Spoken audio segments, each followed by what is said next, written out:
Board, the chair shall remind all members of their duty to avoid conflicts of interest under the subchapter. Chair also inquire as to whether there are any known conflicts of interest with respect to any matters coming before the commission or the board at this time. So do I have any?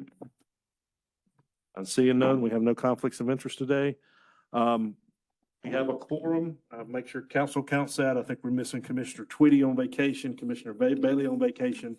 And I'm not sure about Commissioner Lyerly, but I think everyone else is here, so we do have a quorum. A couple of things before we go to approval of draft minutes. We did add one item out of committee yesterday, which is item number 1125-32, which is request approval for a 30-day waiver and approval to move to public comment and hearing on the highly treated wastewater low flow rule. That was approved in committee yesterday. So that's been added. Other than that, I don't think there's any recent additions to the agenda.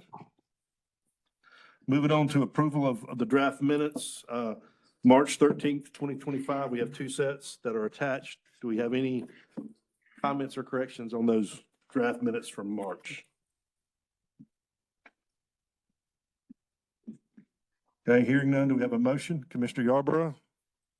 Motion to approve. Do I have a second? Commissioner Baumgartner, both corners there. Any discussion on the motion? All in favor, please say aye. Aye. And that's unanimous. The May 8th, 2025 minutes were also attached. Do we have any corrections or discussion on those minutes?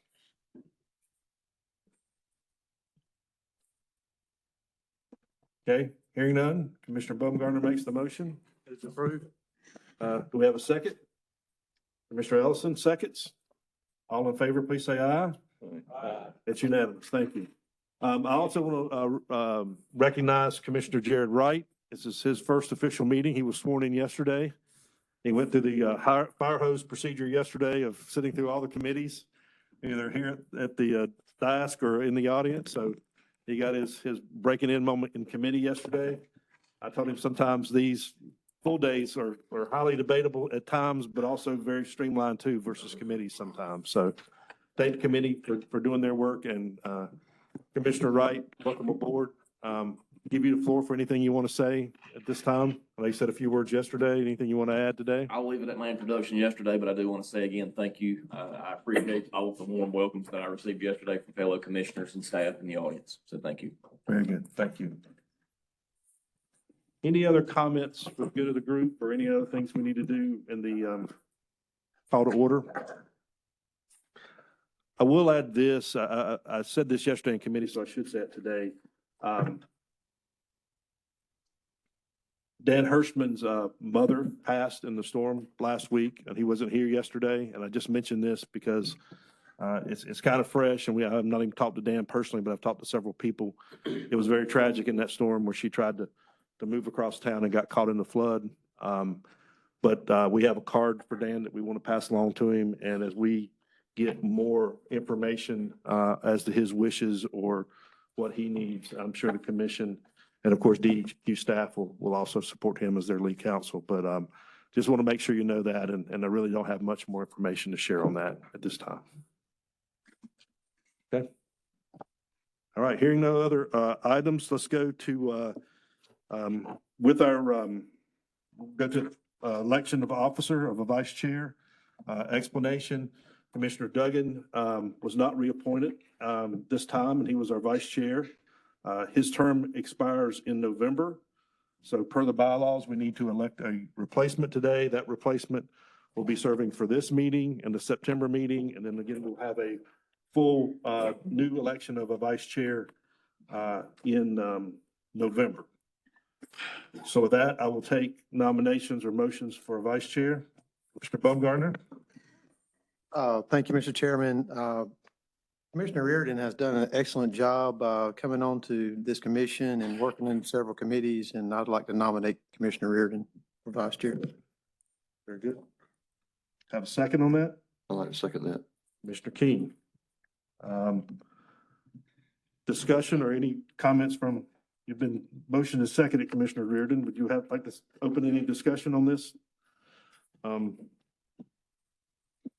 I appreciate the nomination, and I do take the work of this commission seriously and the impact that it has on the citizens of our state. And obviously, if elected, I'll accept the responsibilities for the next two meetings. I know there'll be a reelection later this year, so I'll be glad and honored to serve in any capacity that the committee deems appropriate. We make sure for a nomination process, we have to vote on each of these individually, but there are any other nominations for the vice chair at this point? Hearing none, I'll close those nominations, and without further discussion, I'll call for the motion. All in favor of Commissioner Reardon filling the unfilled vice chair seat till November? All in favor, please say aye. Any opposed? It's unanimous. Thank you, Commissioner Reardon. Thank the commission. Go to item number 2 on the agenda. Item 2523, request to approve appointments of members of the Water Pollution Control System Operators Certification Commission. Mr. Tabbitt, who we've heard from before. Thank you, Chairman, and good morning to the members. My name is Jeff Talbot, and I am the supervisor of the North Carolina Operator Certification Commission. Presentation? I do not. Sorry. Easy peasy. The WPC SOCC. We are here to request I'm here to request your approval of 1 new member and 2 reappointments to that commission. DEQ Secretary Reed Wilson recently appointed the following members to serve on the commission. Reappointments include Ms. Marshall Adams David, City Manager for the City of Raleigh, Ms. Marty Groom, for the City of Greensboro, and the new appointment is Mr. Alan Moore, Director of Public Works for the town of Burgaw. Biographic information about the appointees and the reappointment memos are contained in your packages today, and it is requested that the appointments be approved as presented. I am happy to address any questions if needed. Thank you so much. Questions for staff? Anybody? Okay. Hearing none, do we have a motion? I'll make that motion. Commissioner Yarborough makes the motion to approve the slate of candidates. Second. Commissioner Smith seconds. Any discussion on the motion? All in favor, please say aye. Aye. That's unanimous. Motion passes. Thank you. Thank you so much. Okay.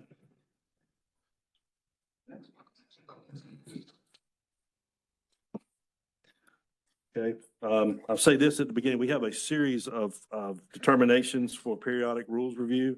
I know staff has done their presentations and whatnot. As always, on these first rounds, especially the first round of these, we're not looking at any part of rule modification. We're just kind of moving forward with the process and the schedule. So y'all be as brief as you can, and we will try to move these through. Item number 1, 2524, request for approval of final determinations for periodic review of existing rules 15A, NCAC 02L, 02N, 02O, and 02P. That's a mouthful. Jessica Monte. Good morning. Good morning. Thank you, Mr. Chair, members of the commission. Jessica Monte, Division of Waste Management. This is for the periodic review of existing rules as mentioned under General Statute 150B 21.3A. There's 3 steps: review by the agency, the Rule Review Commission, and the General Assembly's APO. Necessary rules will be required to be readopted. Unnecessary rules will be removed from the administrative code. These rules are O2L, which are groundwater classifications and standards. Sections 100 through 300 are administered by DWR. The other 2 are DWM, Waste Management UST rules, and then NO and P are all also UST rules. We received approval to go to public notice on January 9th at the EMC meeting. The public comment period was from January 24th to April 1st, and no comments were received during the comment period. So the initial determinations, all rules were categorized as necessary. We're making no changes after the public comment period, all still necessary. This is a slide just showing what was added from when we were here the first time. Just saying no comments were received and still necessary. This is the periodic review schedule showing that we're here today. We're going next to the Rules Review Commission for approval and then sent to the APO. And so after the report becomes effective through the RRC and the APO, we will come back to the committee and the commission to establish or to set a recommended schedule for the readoption process, which will be the next step here. So here's the recommendation, and are there any questions? When these sets come forward, do you think they'll be in four different waves? Or you're gonna try to put them all together when we actually move to marking up the rules and moving them through committee and the full EMC? I don't want to speak for DWR's sections, but we'll try to pull together the UST rules as much as possible. Okay. We might try to put those together in one. It may be NO and P in one and the other two for L in another, but we'll try to pull them all together in a lump. Yeah, especially if we don't have any major changes. Right. If they're just reference changes and whatnot, we can handle those as a bigger batch, I think. Yes. Okay. So we have a recommendation from staff. Do we have a motion to approve? Commissioner Baumgartner, oh, you got a question? Or you No, gonna- sir, I was just going to go ahead and make a motion. Okay, go ahead. This request came through committee, through the EMC, been out for public comment. It seemed like there's no comment, so I think we good to go ahead and move through. So I move to approve the final determinations for periodic review of the existing rules for 15A, NCAC, O2L, O2N, O2O, and O2P. Good. We have a second. First, a motion by Commissioner Baumgartner. Who's our second? Commissioner Ellison, give me the finger, so he'll be the second. That's funnier than what I meant it to be, actually. Any discussion on the motion? All in favor, say aye. Aye. Any opposed? Motion carries. It's unanimous. Thank you. Okay. All right, I'm gonna turn this one over to staff and Commissioner Carter, but we do have a request for approval of a 30-day waiver on proposed rules and regulatory impact analysis to incorporate pre-permitting construction activity provisions of Session Law 2023-134. So with that, I think staff has a brief presentation, and then I will, I think we need to do a 30-day waiver first. So let's do the 30-day waiver vote on this. I do think that we, whether we approve them for everybody, especially our newest member, Commissioner Wright, we got a two-step process when we would waive our 30-day waiver and reminding the public. So we have to vote first if we're even going to hear this without the 30-day waiting period. And so once we vote on that, then we can hear the issues at hand with this. And then there's another vote, and that vote could be to approve it, to deny it, or to postpone it till the next meeting. So I think at this time, the 30-day waiver is probably the thing we need to get to just to get to the next step. So I'll ask for a motion on the 30-day waiver, any discussion on that before we do a motion. So do we have a motion for a 30-day waiver or any discussion? I'm sorry, I thought you said you were going to turn it over to staff. I thought you were. Yeah, I know I got ahead of myself. Okay, Council hit me in the Well, side. okay, let me, then I'll explain what's going on. These rules unfortunately have been delayed for quite a while now. We should have been dealing with this back last November, probably no later than January. But for a variety of reasons, they've been delayed. And because of that, we need to move these through quickly and get them in place. The bottom line, though, is there are really no issues with the rules per se, at least anything we can do anything about, because the session law here that Chairman. Well, let's stay with 30-day waiver for now. Well, hang on. I think they need to understand this, that we are doing this at the behest of the legislature because of the language they gave us and said, okay, go do this. And so that's why we need to move these, and we need to move these quickly. And that is the reason why we're here to request a 30-day waiver to proceed with these rules to public comment. Okay. So this will just be to hear the facts of the thing. So is there approval for a 30-day waiver now to move on to hear this issue before the commission? Well, Is that a motion? I so move, yeah. You move? Do we I have a move. second on the motion?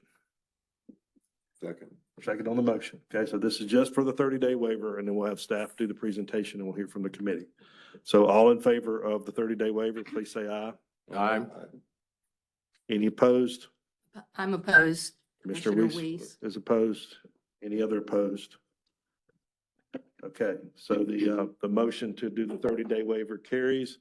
Now we proceed into the rule, debate on the rule. And again, when we finish with this, we can either approve it, we can deny it, or we can postpone it till next time. So that'll be a decision like any other rule we have that comes before the commission now.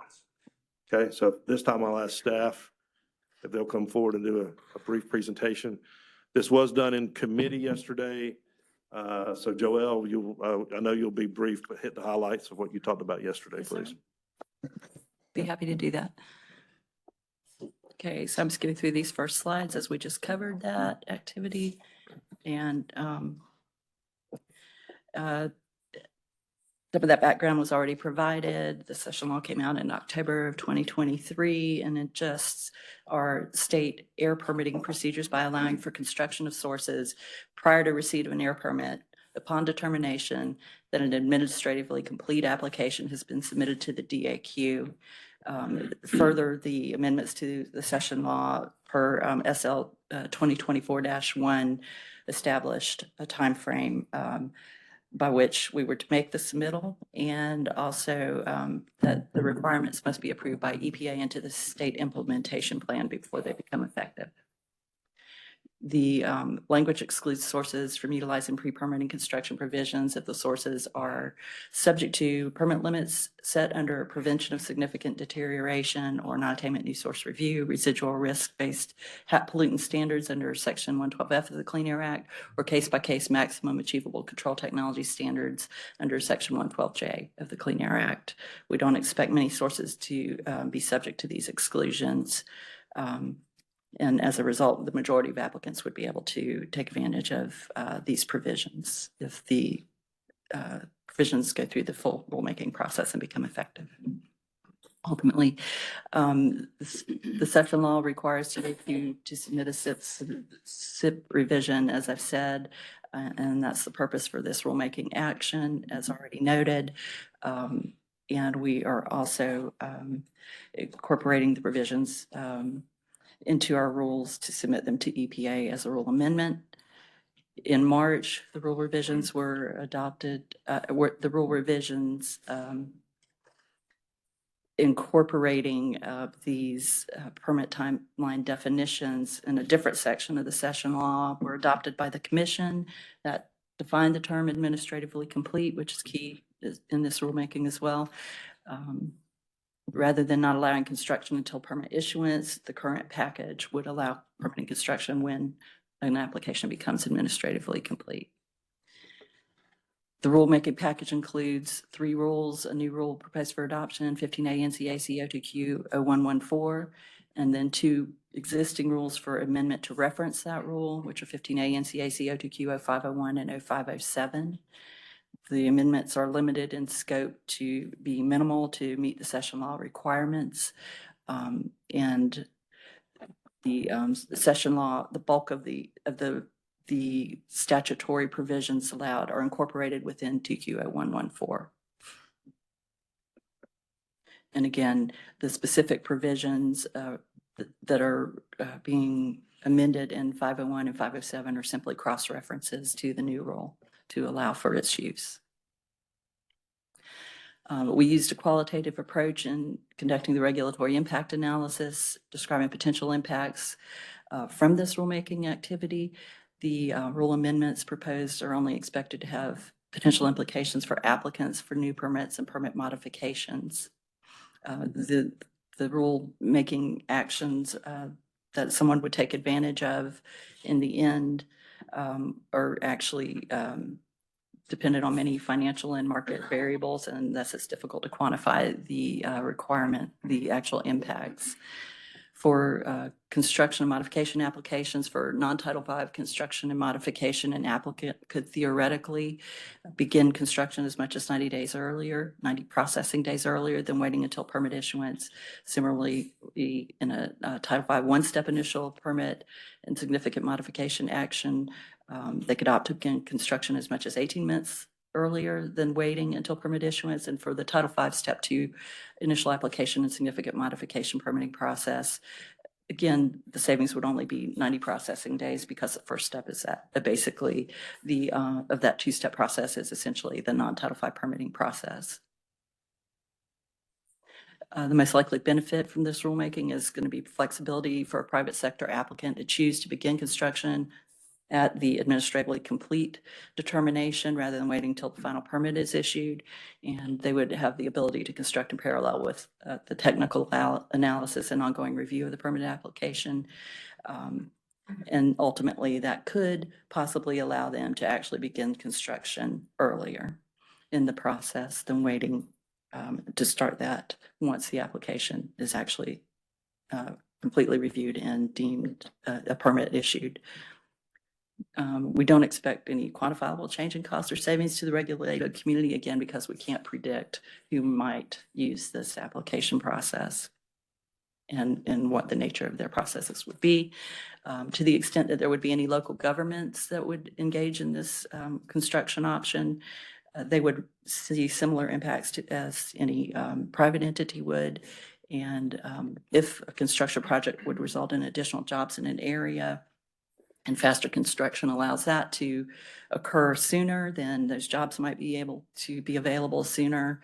But again, there's just too much uncertainty to be able to quantify what those impacts would actually be in any given circumstance. The review process for the Division of Air Quality doesn't change significantly as part of this process. The permitting timelines rulemaking took care of the majority of changes there on the part of the division. We still have to adhere to the requirements for North Carolina's state implementation plan and all federal and state requirements for facility air pollutant emissions. And as a result, we don't expect DIQ's review to be diminished as a result of our review process, and no impacts on public health or the environment are expected to occur as due to the changes proposed in the rulemaking, since that process isn't changing and the RA anticipates no impacts to the state from the rulemaking. There are several uncertainties, and that's part of what we adjusted the regulatory impact analysis to reflect in its reapproved form that's before you today. That was approved by OSBM on June 19th of this year. The uncertainty exists whether the EPA might approve the pre-permitting construction provisions into the SIP, which is required before they can become effective, and thus when any resulting impacts from the new rulemaking could be realized by applicants. Another uncertainty was how many applicants would choose to utilize the process, and in part due to the potential for third-party citizen suits and financial risk associated with constructing a source that maybe hasn't been thoroughly reviewed as of yet by the DIQ. And although the option to begin construction and upon determination that the application is administratively complete could result in an earlier operation date, overall, there are many other variables that are going to impact when a facility is actually able to complete its construction and begin operation. So whatever potential incremental time savings would be realized may or may not translate to an earlier start of operation. And with that, the director recommends that the commission approve the proposed adoption of 15A NCAC 02Q 0114, proposed amendments to 15A NCAC 02Q 0501 and 0507, and the accompanying regulatory impact analysis to proceed to public comment and hearing. Commissioner Carter, anything you want to add from the Air Quality Committee? No, discussions? I guess I've already mentioned we're basically under mandate from the General Assembly with respect to these provisions. I will mention one other thing that we are going to have to deal with here, and that is that the text of the rules as exists now are very close to, if not identical to, the language in the statute. And that potentially raises an issue under the Administrative Procedure Act. Council has been discussing that with at least the Rules Review Commission staff, and has requested an earlier review, but that is still an open question. It's always possible that, well, it can go either way. Chairman said it earlier. It's probably a 50-50 proposition. So it's possible that these rules might have to be revised to some extent if the RRC does raise an objection here. But at this point, I don't think we really have any choice but to move ahead and get this done, and particularly since they've been delayed for such an extended period. I would also point out, and to make sure everybody understands this, the question about whether people are going to want to, or many people would decide to use these rules is this. if you file that application, you've got a determination it's administratively complete. But at that point, you don't have a permit to operate. So it's up to the source owner to decide, am I going to go ahead and risk the money to start digging, pouring concrete, whatever it is? There is, any construction activity that's permitted under these rules will be entirely at the risk of the source owner, the permit applicant. And it doesn't in any way impose an obligation on the Air Quality Division to issue the operating permit if it decides after reviewing completing the full review of the application that it simply doesn't pass muster. So that needs to be fully understood. I think that this is truly a question for the on the other side, and the risk is all in the case of the applicant. I guess that's about all I would comment on at this point, Mr. Chairman. Questions for staff or for committee chair on this? Mr. Bumgarner. Thank you, Mr. Chairman. Real basic question. At what trigger point does a permit trigger for air quality for construction activities? So there's 4 criteria in the RIA: clearing and grading, construction access, roads and driveway, parking lots, construction of installation pipe work, and auxiliary structures.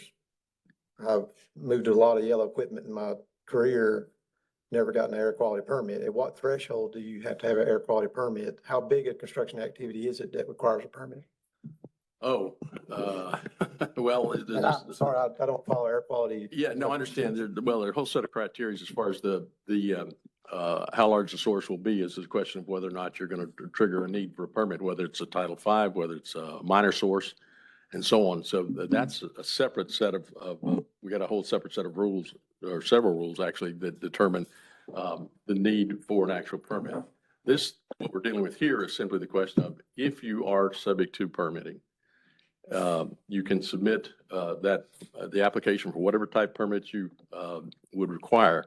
And once it's deemed administratively complete by the agency, those activities that you just read off would be available to you at your own risk if you just choose to go forward. And for some reason you've got a schedule issue or something, you need to move forward quickly, subject to recognizing that you're not going to be able to turn the switch and start that facility up until that operating permit is issued by DAQ. So DAQ is still completely in control of the process. That's what I'm trying to wrap my head around. At what point does this apply to an applicant, or at what point does somebody become an applicant to ask to apply for this?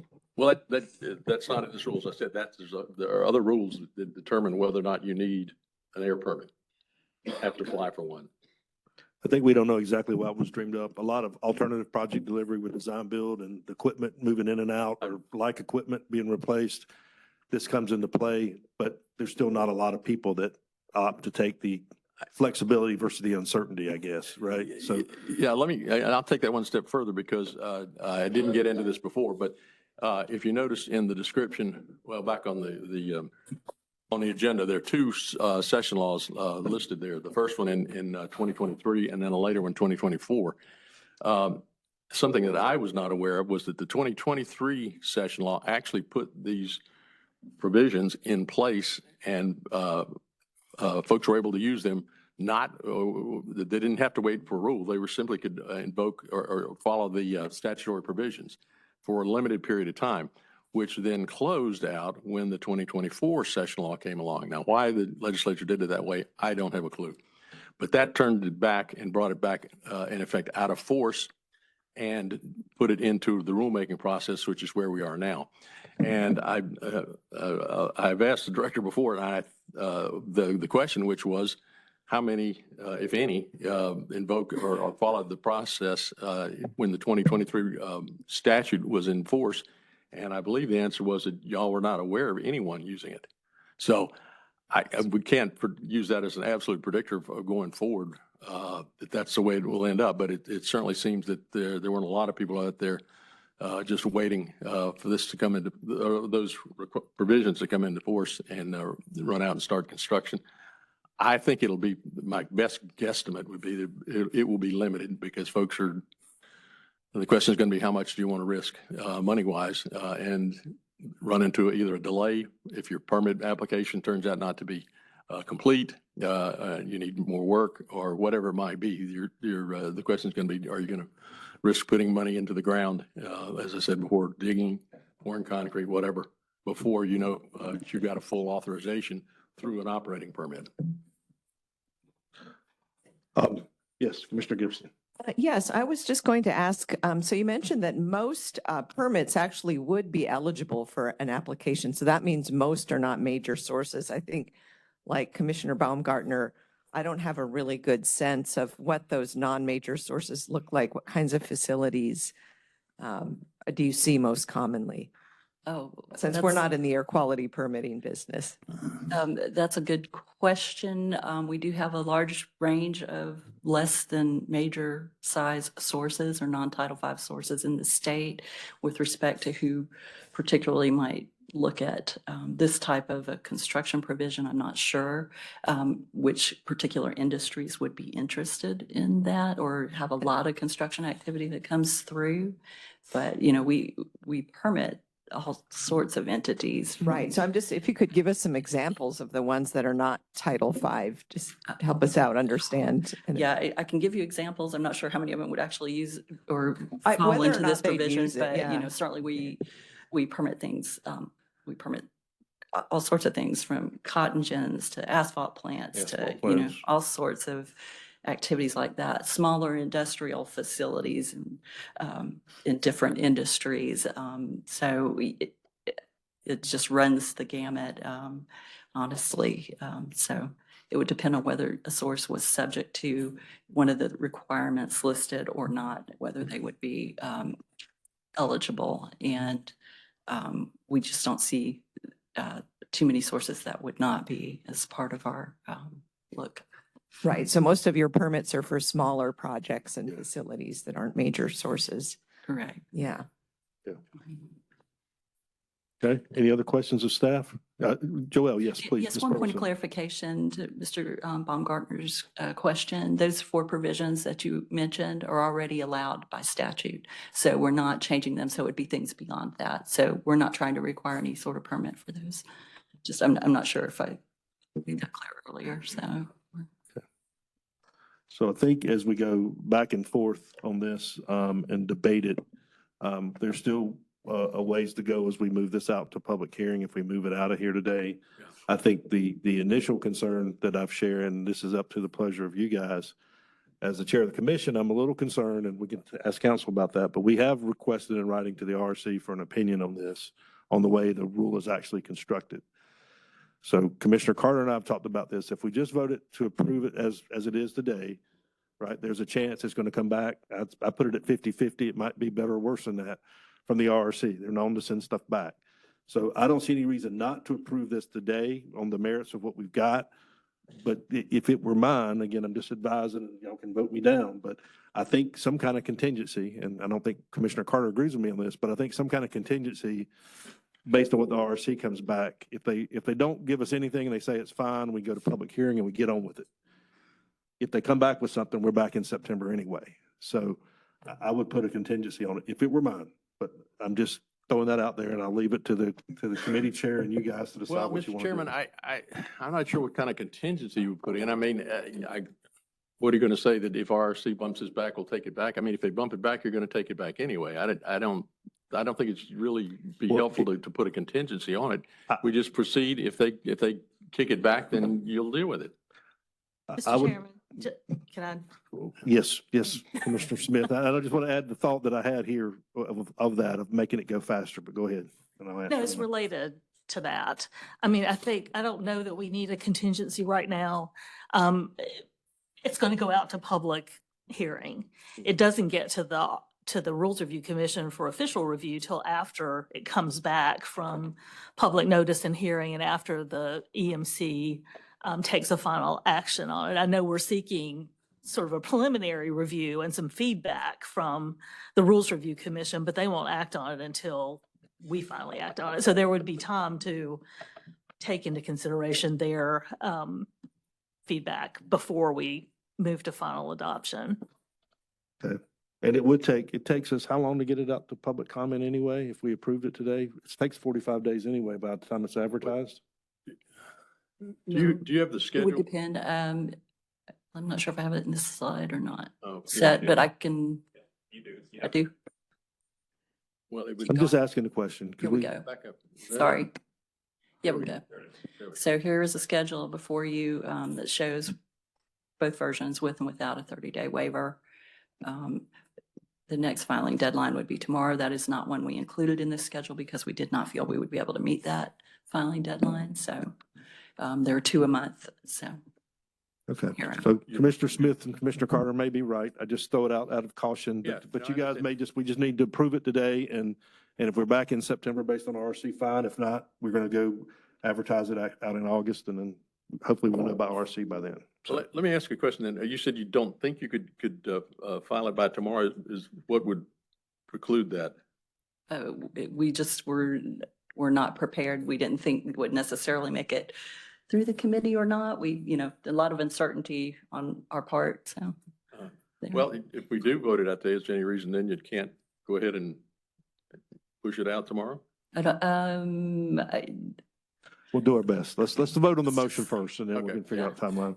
So hearing no more questions, do we have a motion? I moved that we adopt this. Oops, I guess I better read the whole thing. A motion by Commissioner Carter. Do we have a second on the motion?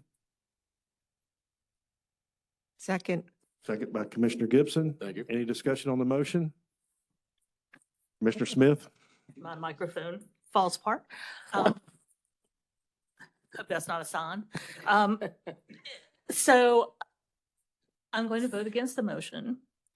I appreciate the staff's work on the regulatory impact analysis. I thought they did a good job in response to the input from the commission at the previous meeting and the questions I had in particular about the regulatory impact analysis. I thought that was very well done. So my concern is not with anything to do with the staff work on this rule. It has to do with the legislation itself. I think there's a very strong argument that it is inconsistent with Title V of the Clean Air Act. I think it is problematic to allow construction of an air quality source, an air pollution source, based on nothing more than a complete application and in the absence of a permit. I think that's bad policy. The legislature doesn't need this commission's acquiescence in a bad policy. Our rules have to be consistent with the law, but that does not mean that this commission needs to adopt verbatim the language of the statute. And in fact, as we've already talked about, that creates some issues with the Administrative Procedures Act, which prohibits us from doing that. So I'm going to vote against the motion because I think it's bad policy. I think it's inconsistent likely with the Clean Air Act. And the legislature doesn't need us to do this in order to implement legislation that has this effect. Other comments? Commissioner Weiss? Thank you, Chair Solomon. I'm also going to vote against this motion. I echo Commissioner Smith's concerns. And also, I think we have a pretty good idea that this rule will, even if it goes past the RRC, which it may not, we've already ask for a little preliminary feedback from EPA. And I think we know that if we repeat words of the statute, that's already going to bring this, make this rule a non-starter. And so I regret that staff and the commission and the committee has spent so much time on this rule that is probably not, that likely will not make it through. And I think putting the EMC in this position, meaning the legislature putting us in a position to carry forward on something like this, I think it undermines the authority of the commission and how how this commission tries to put forward rules that we think have a chance of being enacted. Thank you. Okay, thank you, Commissioner Weiss. Well, Commissioner, Mr. Chairman, Commissioner let me Carter. respond Yes. to a couple of things. First, I don't think it's inconsistent with the statute. EPA, yes, did send us a letter last fall. There are two basic problems with it. They were just dead wrong. They basically said it would create emissions or it would create a non-attainment problem. Neither of those is correct because nobody is going to be emitting anything if you're simply constructing and you're not turning the key and operating a source. So they were dead wrong on those conclusions. Secondly, there is a new management at EPA, and I don't know what the new management's going to say for sure, but I think it's at least somewhat likely that we'll get a better hearing than they got last time and out of that very facile response that came back last September. So I'm not going to tell you that it couldn't get pushed back by EPA, but I don't see any reason to assume at this point that it will. So I think we need to move ahead. I don't think we're undercutting the authority of the commission either, by the way. I mean, we're doing what we've been directed to do. I don't see a problem there. Further discussion among commissioners. Let's go to Commissioner Ellison and Commissioner Gibson. Commissioner Ellison. He had his hand up. Excuse me, it appears that the people of North Carolina, through their representative legislature, has decided that it is in the best interest of the state to allow risk capital to construct facilities at their own risk. And the people who invest in these types of facilities, one of the things they do is manage the risk of their capital. And regulatory risk is a very real part of their pro forma when they're looking at such investments. So as Commissioner Carter said, they're not turning anything on. They're just building a facility. And I don't think that the commission should necessarily stand in the way of private investment, knowing that those investors know how to manage risk much better than we do. Okay, thank you. Commissioner Gibson. Yeah, I'm just wondering, again, demonstrating my lack of knowledge of the air quality permitting process, but is there a separate permitting process for the air emissions associated with the construction activities themselves? So, pollution generated during construction. Not exactly, no. Yeah. So, yeah, okay. Mr. Smith. So one thing we haven't talked about as much is the fact that that risk that the company may take in constructing a source prior to permitting also creates a significant pressure on the permitting agency.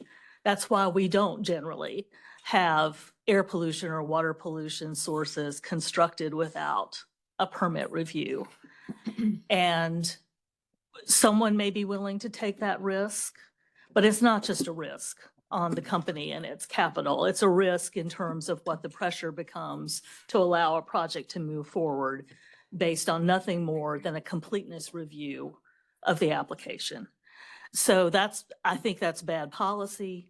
The legislature certainly has the authority to adopt that policy. They have done so in state law. That's fine. That law is enforceable and will be implemented by the Division of Air Quality.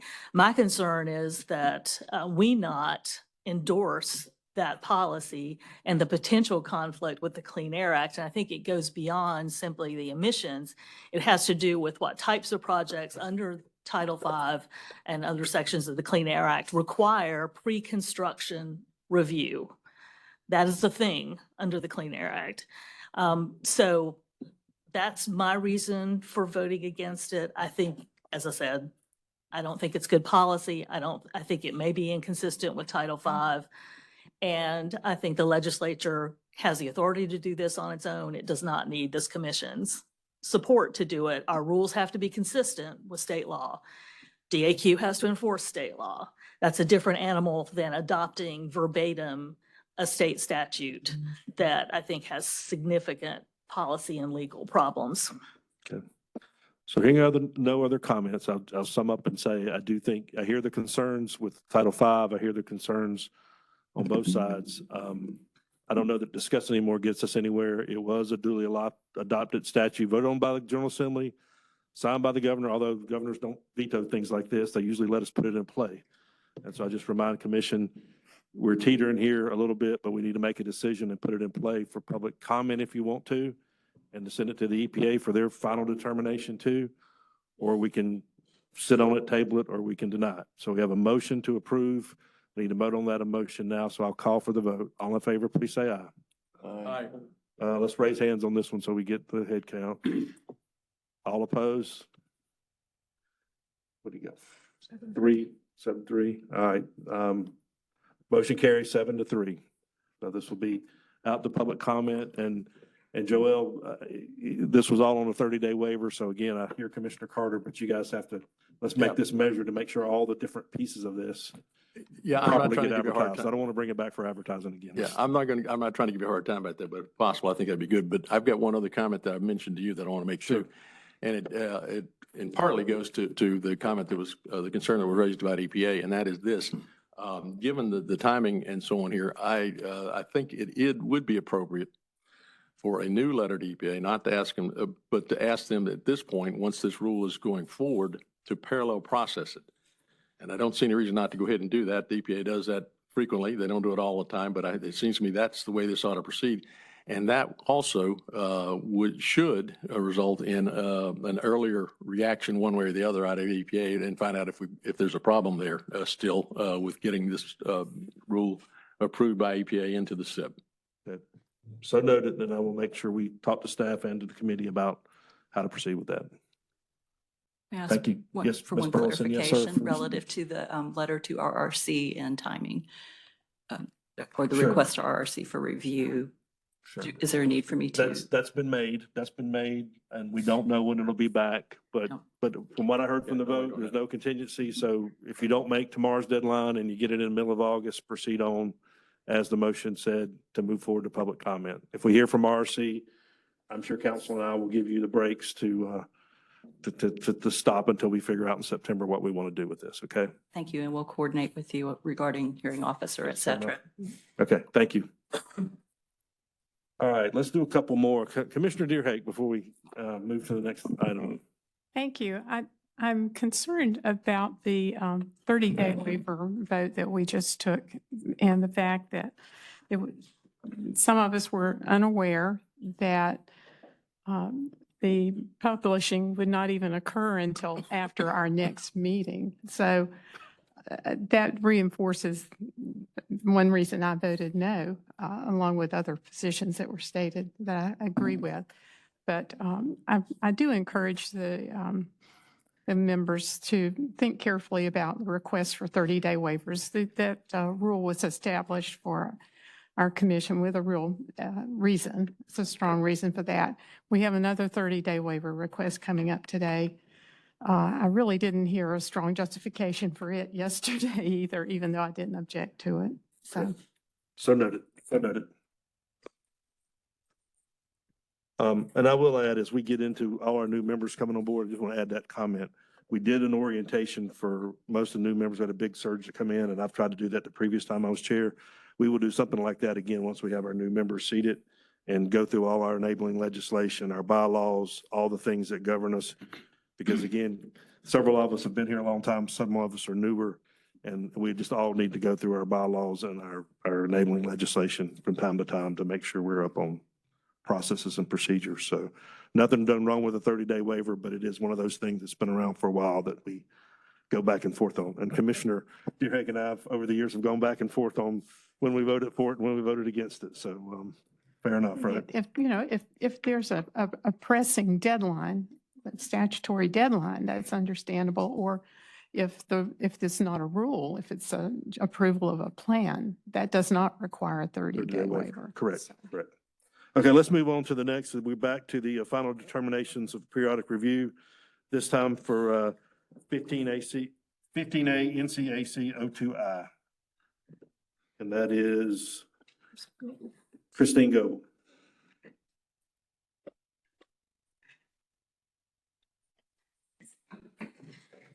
Good morning, members of the commission. I'm Christine Goble. I'm an assistant general counsel with DEQ, and I'm here on Dan Hirschman's behalf today to present this to you.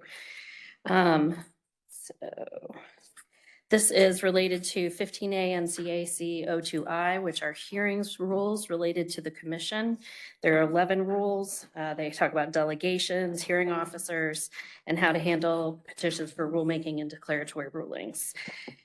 The EMC bucketed them as necessary in the initial rules review step. That report was sent out for public comment in January and April. No comments were received back. So the final report has these 11 rules still listed as necessary. This shows you sort of the adoption, the likely readoption schedule for this bucketing phase. And so the DEQ recommends the EMC approve the final report that these 11 rules in O2I are necessary and be sent to the RRC. Happy to answer any questions if there are any. Any questions or comments for Christine? Commissioner Weiss? Yes. Why do these rules need the 30-day waiver? These don't. It's the next one. Okay. Yes. Hearing no comment, do we have a motion? Commissioner Elson? I move that the EMC approve the final determinations for 15A NCAC 021 periodic review of existing rules report. Okay, do we have a second? Second. Commissioner Carter, any discussion on the motion? All in favor, please say aye. Aye. Okay, passes unanimously with Commissioner Reardon abstaining. He was out of the room, so. Okay, move on. Christine, you got the next one to do, I believe, the O2A rules? I do, and I just wanted to ask, do you want to talk about the edit or the 30-day waiver first? Let's do the 30-day waiver first Okay. for this one. This is concerning rulemaking. This is not adopting a rule, but I believe the termination. This is bucketing to make sure we get things essential. The main thing here is to get the O2As with the O2Is, which are our general rules for the commission. O2I was already moving. We saw the need to move O2A up. Council's worked with RRC to make sure all this could flange up. It did. And so all we need now is, because it is a rule, as Commissioner Deerhake done, although it's not a rule adoption, to take action, we need a 30-day waiver today.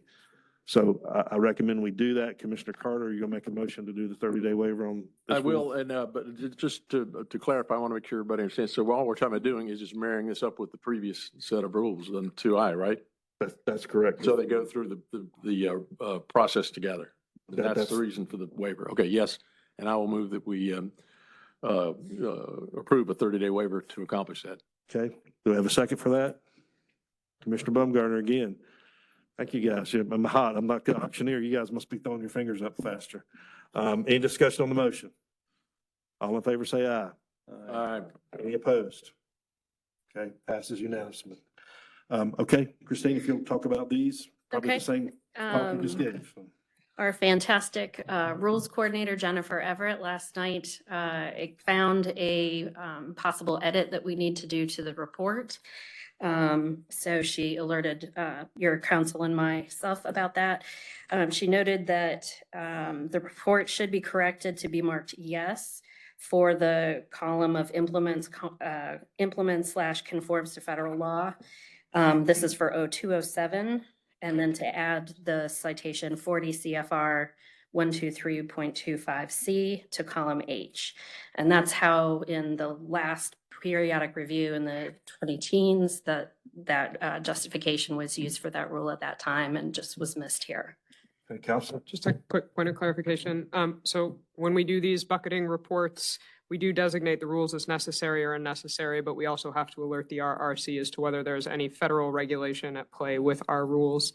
O2A 0107 is creation of the NPDES committee, and there is Federal Register citation that requires a certain composition and a certain requirement. So all we're doing is, all Ms. Goebel is doing is adding that citation to the report. The three rules in O2A are still designated as necessary for this initial determination report. Thank you. All right, so again, here's the proposed schedule for the bucketing process.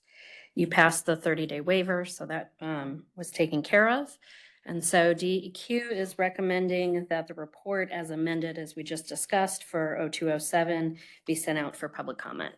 I'm happy to take any questions. It's 0107. I'm sorry, 0107. Questions for staff or council? Okay, hearing none, do we have a motion? Also move. Commissioner Carter makes the motion. Do we have a second? Commissioner Yarborough makes the second. Any discussion on the motion? All in favor, please say aye. Aye. Any opposed?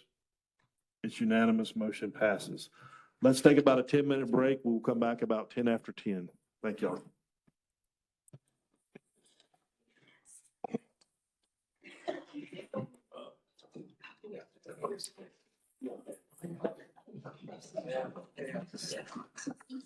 I know. They understood that. They read it.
Hi, Darlene. This is Lois Thomas.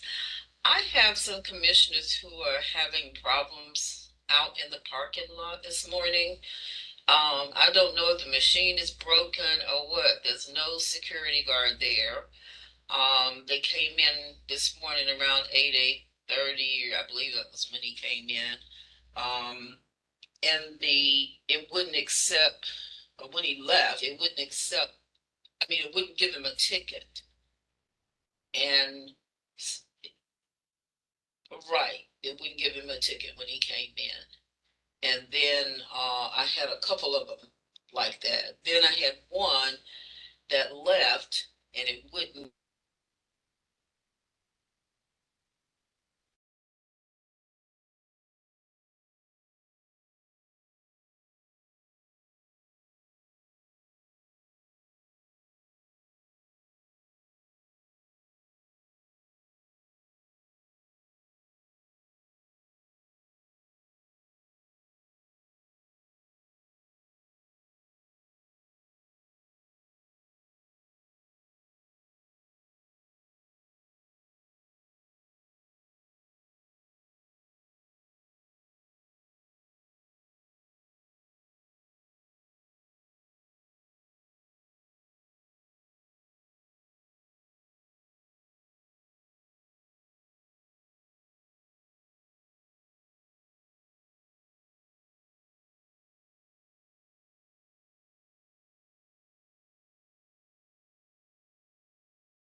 Did not receive any public comments. All 7 rules are categorized as necessary. We're proposing to leave those categorized as necessary. And so we're asking the EMC to approve the final determinations. We can get these to the RRC by the 18th. Okay, very good. Questions for Ms. Higgins? Okay. Hearing none, do we have a motion? Mr. Carter? No, Commissioner Yarborough first, Commissioner Yarborough second. Any discussion on the motion? All in favor, please say aye. Aye. Any opposed? Unanimous. Thank you. Thank you, Ms. Higgins. Request approval of the schedule for readoption of periodic review expiration of existing rules 15A NCAC 02R, and Ms. Williams will do that.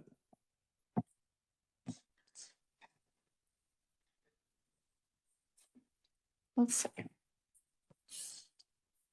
It looks like me. Hi. Boo. You got it. Quiet. Thank you. Yes. Thanks. Hi, everybody. You want me to go fast, right? Not any faster you need to go. All right. These rules were last codified in 2018. So, or last amended and passed and readopted in 2018. So we're on that schedule again. We are now in July where we're requesting approval of the proposed readoption schedule. This is that schedule. And can I read better, further or close? So after today and continuing, actually, we're looking at amending the rules, getting the regulatory impact analysis together. We've already started on that. We're not expecting any substantive changes at all. We're just making some updates and changes to language and rule references and whatnot. So we'll be back in a year to request to proceed to this commission back at the Water Quality Committee with those proposed rules and the regulatory impact analysis. And then we'll request to proceed to public notice with the proposed rules and that analysis with a public comment period late in 2026. Coming back in July to the commission, this is 2027, so 2 years. And looking for an adoption in August with an effective date of September 1st. And that coincides with what the Rules Review Commission staff have recommended as well. This is in your meeting materials. It's just a condensed version of the slide before. And this is our request for approval of the proposed readoption schedule and an August 1st, 2027 readoption deadline for 15A NCAC 02R. Any questions? Questions for staff?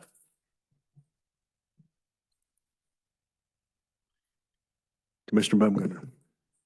I move to approve the request for the proposed readoption schedule and August 1, 2027 readoption deadline for the 15 NCAC 02R. We have a second? Second. Commissioner Ellison seconds the motion. Any discussion among the commission? All in favor, please say aye. Aye. Any opposed? It's unanimous. Motion carries. Thank you, Kelly. Thank you. Okay, now I'm gonna ask, let's see, we're Tar-Pamlico now, so let me get John Heisman up to the stand and I'm gonna let council sit here beside me and use our mic. But this is update on the Tar-Pamlico wastewater discharge requirements rule 15A NCAC 02B 733. As John gets ready, we had a little bit of exception from the RRC on this, and we have been working to come up with some modified language, but it needs to come back to the commission for discussion and approval. So at this point, I'll give it to Ellie and let her lead off the conversation. Thank you, Chair Solomon. As you are all aware, especially given all the timelines you have seen today about readoption, once this commission approves a final rule, that rule has to go through the RRC for approval to make sure that it complies with all of the requirements of the APA and to fit in the administrative code. Frequently, once it gets to the RRC, we get a number of requests for technical changes. Usually what that looks like is modifying punctuation, making sure that it's formatted correctly. Sometimes we will get more substantive questions. For this body, a lot of those substantive questions are frequently explaining how your rules fit into the greater state and federal environmental regulatory scheme. I did provide, just so that you all have seen it before, on the agenda, there were the request for technical changes related to this rule as well. Well, and then even if we satisfy the request for technical changes, sometimes there remain some larger outstanding issues. That was the case here, and what that generated was an objection from the RRC, essentially saying that the rule didn't comply with the APA. The objection is also included in your material for today. In essence, the objection is saying that this rule attempted to put individual permitting numbers into the rule. Rules under the APA have to be generally applicable. So a rule that applies to the whole state or to the Tar-Pamlico Basin is fine, but a rule that sets out the limit for an individual NPDES discharger does not fit within that general applicability requirement for rulemaking. The RRC objected on those grounds. Based on that objection, this commission has a choice. They can try to satisfy the RRC's objection, or we can decide not to satisfy the RRC's objection, and that the amendments to the rule would die if we decide not to satisfy the objection. Given that this commission has worked on this rule quite a bit, that staff has worked on this rule quite a bit, Mr. Heisman has worked hard to get to find a solution that would satisfy the RRC's objection. He's worked with the Tar-Pamlico Association. We've also alerted other stakeholders, folks that commented in the initial round of this rule, to the RRC's objection. The changes that we are proposing to make and have received positive feedback from both the Tar-Pam Association and the Lower News Association. We've also alerted the Upper News because the RRC objection could have ramifications for the other nutrient management strategy rules for Falls Lake and the Neuse going forward. So. Can I add something else too? Yeah, it goes back to the original thing on Tar-Pamlico. I'll let her catch her breath a second. This was the first nutrient credit trading program, I believe, in the state. This was done by a memorandum of agreement with the Tar-Pamlico Basin Association. That agreement expired technically at the end of May, and that's why this has been driven. The department has been eager to get this into rule and out of MOA.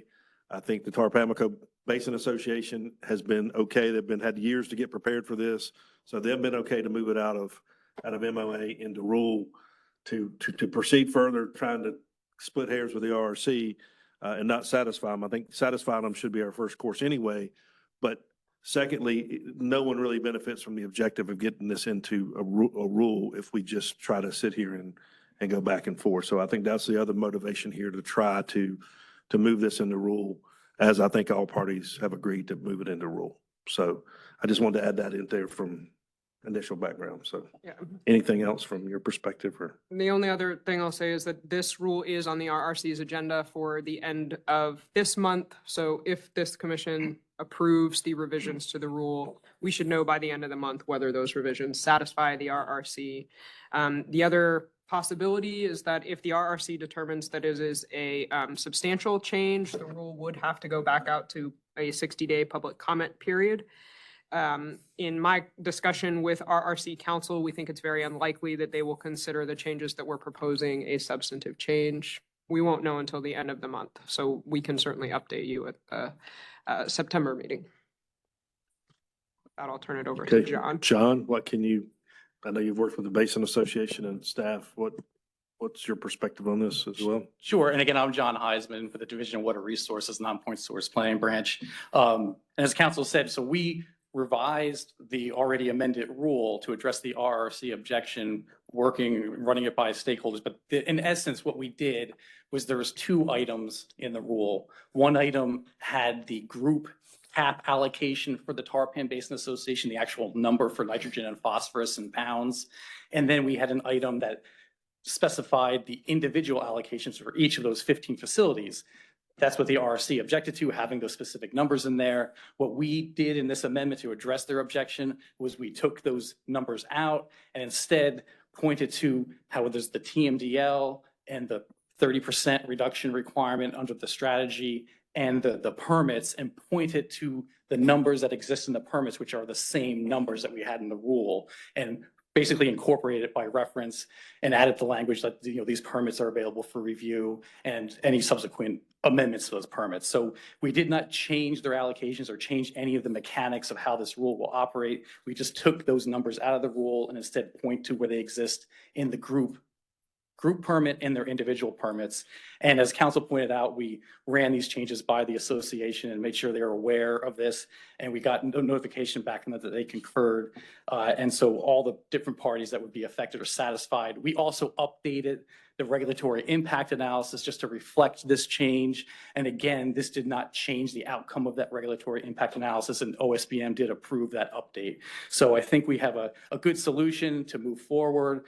I appreciate the Tarpan Basin Association's willingness to work with us. I appreciate the guidance from council. It was interesting navigating the RRC process, and we learned a lot of good insights that we're gonna have to keep in mind as we bring other nutrient rules forward in the coming years. With that, if I'm happy to answer any questions, and I don't have any presentation, I just wanted to capture our action item request here today to help. So a couple of things I think is been great. I think the staff has reacted very quickly. You got with the Tarpan Basin Association. They also modified the RA, which I didn't even think was necessary, but it could be debated. So y'all got that done too. So we have an approved modified RA based on this. I credit council too. Back when Jenny Hoosier was our council, everything from the RRC came back to us to consider even word choice. Now some things have changed on the requirements since then, but we went for a long time and didn't even know these changes were being made, and council just made them and we didn't know. Current council brings everything back to us, and this was one of the ones I said, let's just bring it out to everybody and make sure we vote on it and get it approved. Because I think it's the right thing to do under the law, but I think you guys having a chance to hear all the concerns is very important for transparency. So I really applaud everybody's willingness to do all those things and make this modification as best we can. So any questions? Commissioner Baumgartner was a hearing officer. Anything you want to add at this point? Probably not, but I know you're available for questions. Go ahead. If you Nothing to add, just comments. I really applaud staff and council reaching out to the RRC and having those conversations. It's kind of, in reading this, I didn't pick up totally that the biggest problem was there was one permittee that was specified in the rule. Well, the reason for the rule is because one permittee was being pulled into the rule. So, I appreciate that dance of getting that through.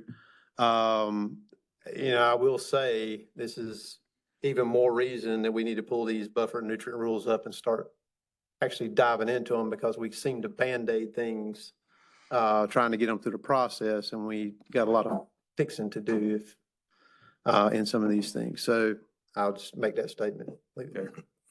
question on this specific action item from the council to staff, commission council, or to the hearing officer? Anybody?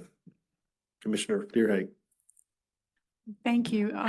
So does this revision impact, for future purposes, the implementation and the enforcement of the numbers on a site-specific basis in any way?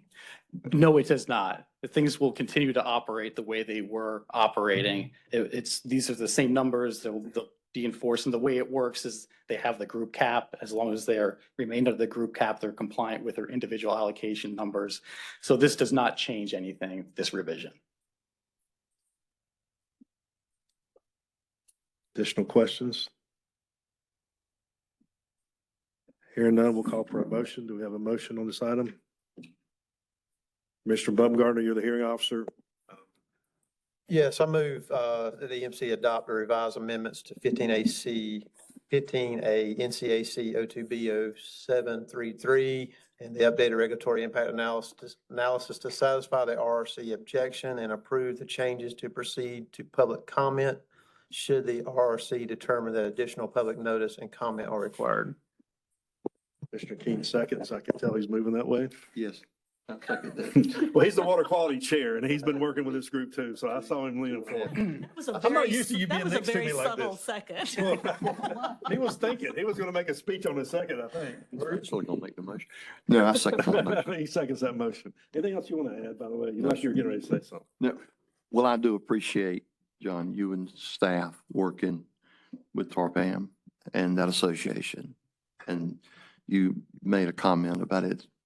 There's things to come. There's this process that's all throughout rulemaking and nutrients, and done a lot of work here, a long time, and I really appreciate it. on both sides. Thank you. Thank you. Any discussion among commissioners on the motion? So the motion to approve, call for the motion. All in favor, say aye. Aye. Any opposed? Motion passes unanimously. Thank you. Thank you, John. Thank you, Ellie. Okay, the last action item on the agenda is a request for a 30-day waiver and then a request for approval to proceed to public notice and hearing on the proposed rule amendments to 15A NCAC 02B, 0260, and 02H, 0107, and associated regulatory impact analysis. Same discussion as previously. We need a 30-day waiver to move this on forward into rule. A little background, just brief background. This item was part of a session law in 2023. Did you download this one? It was another session law in 2024 that included the EMC. You guys remember we got involved in writing joint letters with the department on this one. Yes. It is the source of a lot of angst over the last few years from the regulated community and probably from the department too. The motion for 30-day waiver is it cleared the committee yesterday. And I think the desire now by the EMC leadership is to get this out to public comment. It has a long way to go. It still has to go through the public comment period. It has comments from EPA and it has to come back through RRC. But waiting 2 more months probably is given the background here and the interested parties. I would recommend that we have a motion for a 30-day waiver and so add it to the agenda. What is the pleasure of the commission for a 30-day waiver? Motion to move forward?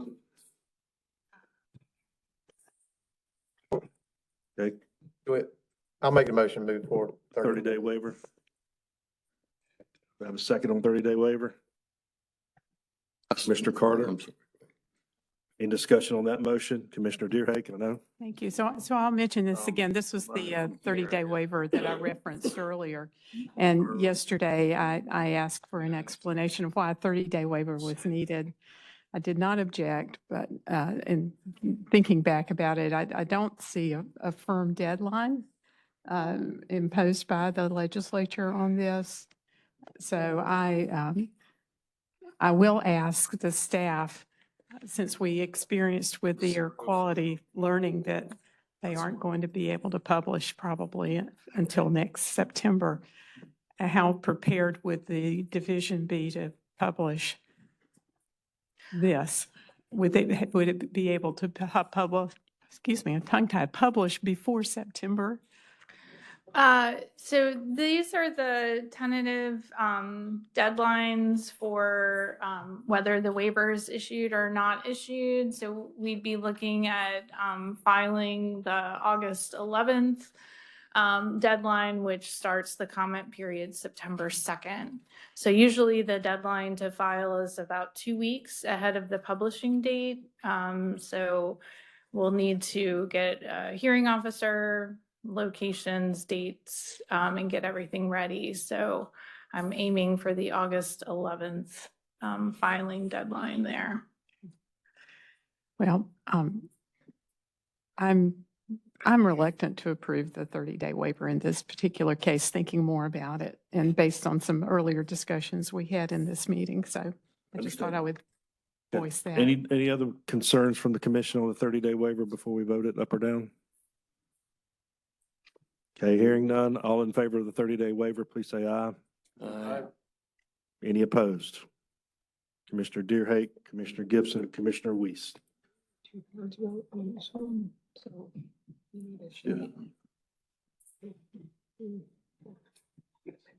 can break the tie. Okay, the 30-day waiver's approved. Okay, now let's move to the item itself. And again, as we talked last time, like with any rule, we can approve to send it to public comment, we can approve not to send it to public comment, or we can delay this for further action. So with that, I'll give it to Ms. Higgins for her initial presentation. Sure. So July of 2024, the General Assembly passed Session Law 2024-44.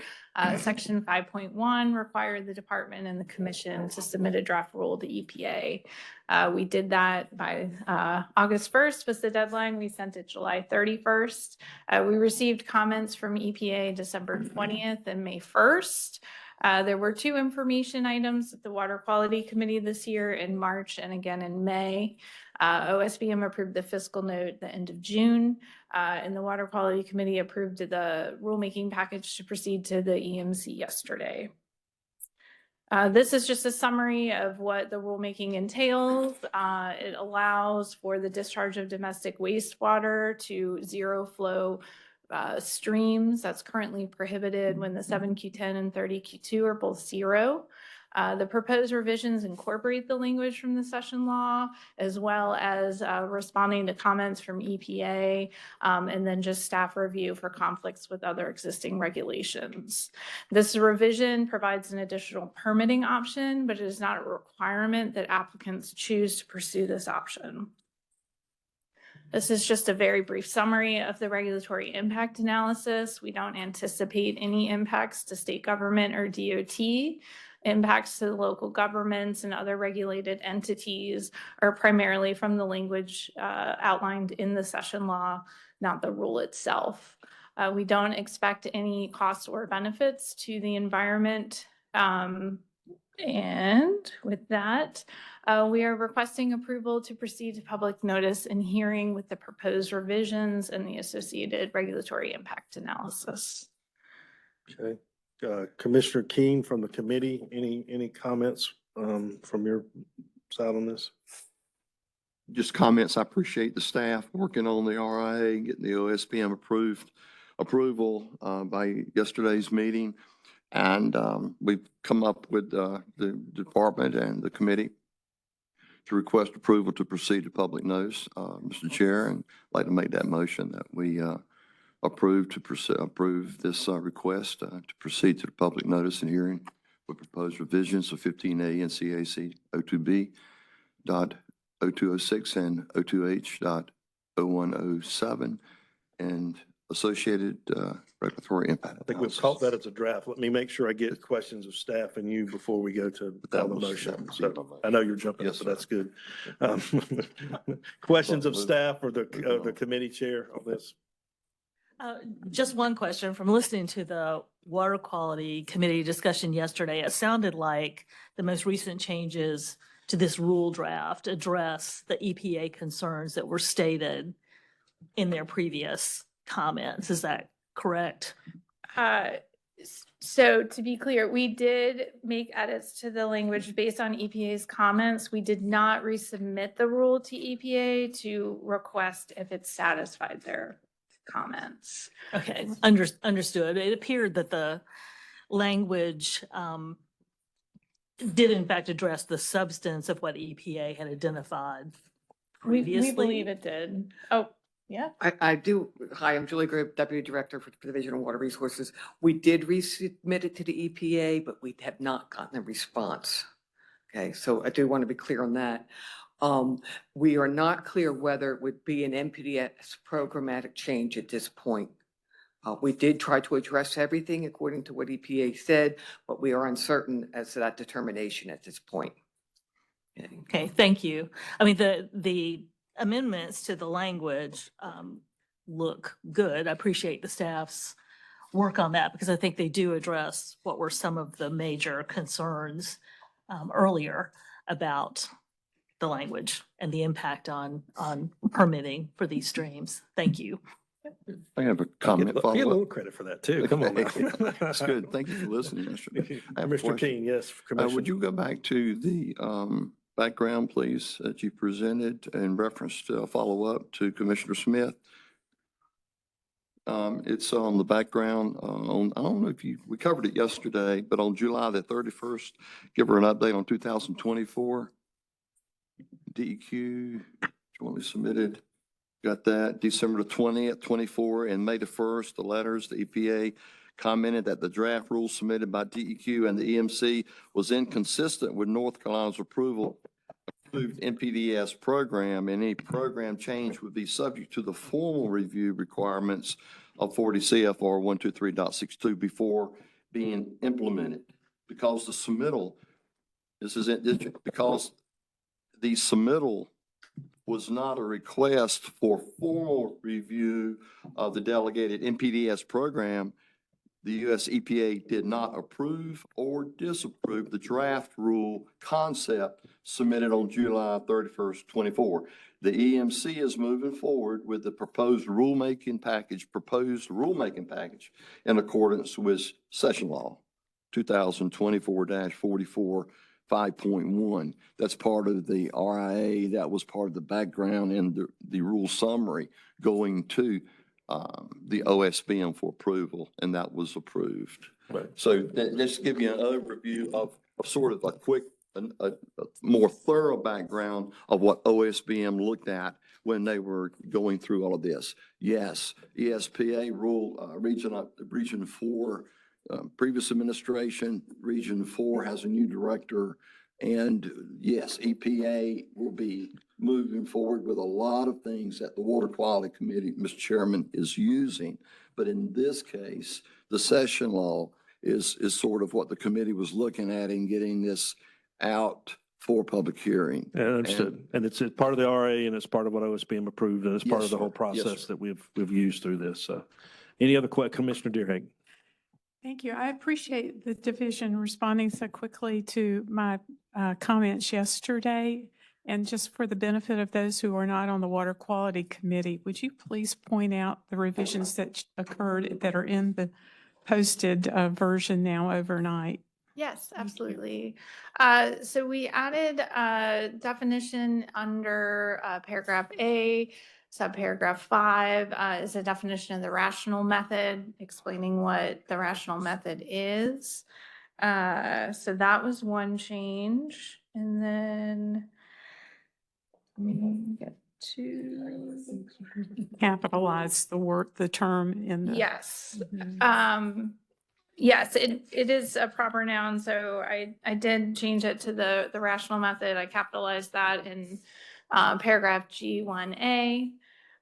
It's listed in there twice. And then there was a typo in paragraph 6. If you go to the second part, line 6, it had read parts A through F, and it should have read parts A through H. So that was corrected yesterday. So thank you for catching that. And those were the changes from yesterday. Yeah. Thank you. Any other comments or questions of staff?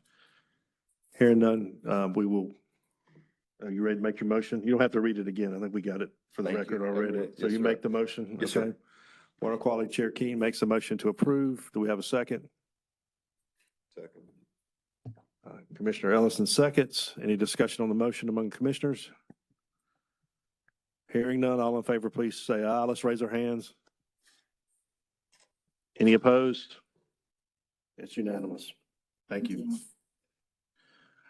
Okay, let's move into our, that will complete our action items. Let's move into our first information item.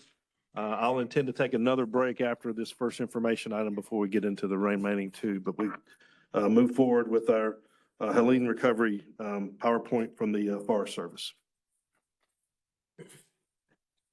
Thank you guys for being here too this time. I know you guys were literally fighting fires last time we met and couldn't make it, but thanks for coming this time. You're welcome. I did have a PowerPoint. Was there, were you able to bring that up for me? Sure. My name is Stuart Scott. I'm the Assistant Fire Chief here with the North Carolina Forest Service. Our office is here on the 10th floor in the Arch. We do have a new Fire Chief, Robbie Perry. He's in training today. No. Sorry. It's okay. AV is always a fun adventure. If you want to just go back to the agenda, I think it's located right up on there too.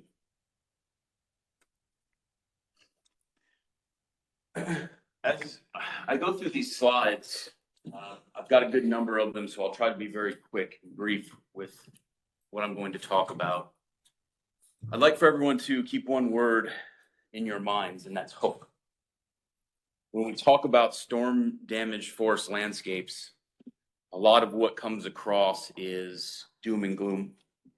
And it's important for us to not lose track of the hope that we can fix what is very difficult. Nothing is out of our ability to make things better, and we can't give up that hope. I'm going to talk briefly about the hurricane's impact on Western North Carolina and the forest landscape, and then a little bit about the spring wildfire season that we had.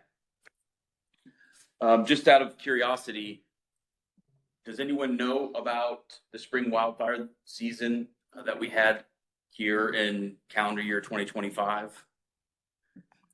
Good or bad thoughts? Scary. Very scary. It was illegal to burn. We had a burning ban. That's right. Worst in 55 years. The number of acres burned this spring in Western North Carolina or statewide was the largest amount. All right, Stuart, we can get you to the mic now. That's good. We got the technology working. Okay. We got your mic. We were recording all this, so that's why we need you That's, to the mic. yep. And for the folks joining in as well, they'll be able to see now. So it was a bad spring. Okay. And this was a direct correlation with Tropical Storm Helene's damage. So what you're looking at here is the predecessor to Hurricane or Tropical Storm Helene making an impact here in North Carolina. And if you remember, we had about 5 to 6 days of a rain event before the hurricane impacted North Carolina. And what you're seeing is the difference between the low pressure and high pressure zones creating that rain effect that saturated the grounds, that caused flooding in all of the waterways. I'm sure many of you that are familiar with the watersheds in Western North Carolina were completely inundated. And this weakened the forest landscape. This weakened the trees themselves. And as Helene moved from the Gulf up towards North Carolina, the winds increased. And as we begin to see damage, it was that days and days and days of rain beforehand that essentially weakened the forest and caused Helene's impacts to become magnified. Just some quick things to point out, and I didn't build this this PowerPoint, so I'm going to do my best to try and interpret what the builder of it had in mind. But the Forest Service, as a division of the Department of Agriculture and Consumer Services, we did help the Emergency Operations Center here on Edenton Street for from September all the way through November. We also had incident management teams in the RCC West building for North Carolina Emergency Management during that time frame as well, working on requests that came from each of the impacted counties from Tropical Storm Helene. Well over 150 individual requests, and the total number of requests through emergency management was 5,865 individual requests for assistance from anything you could possibly think of that could have gone wrong during a hurricane.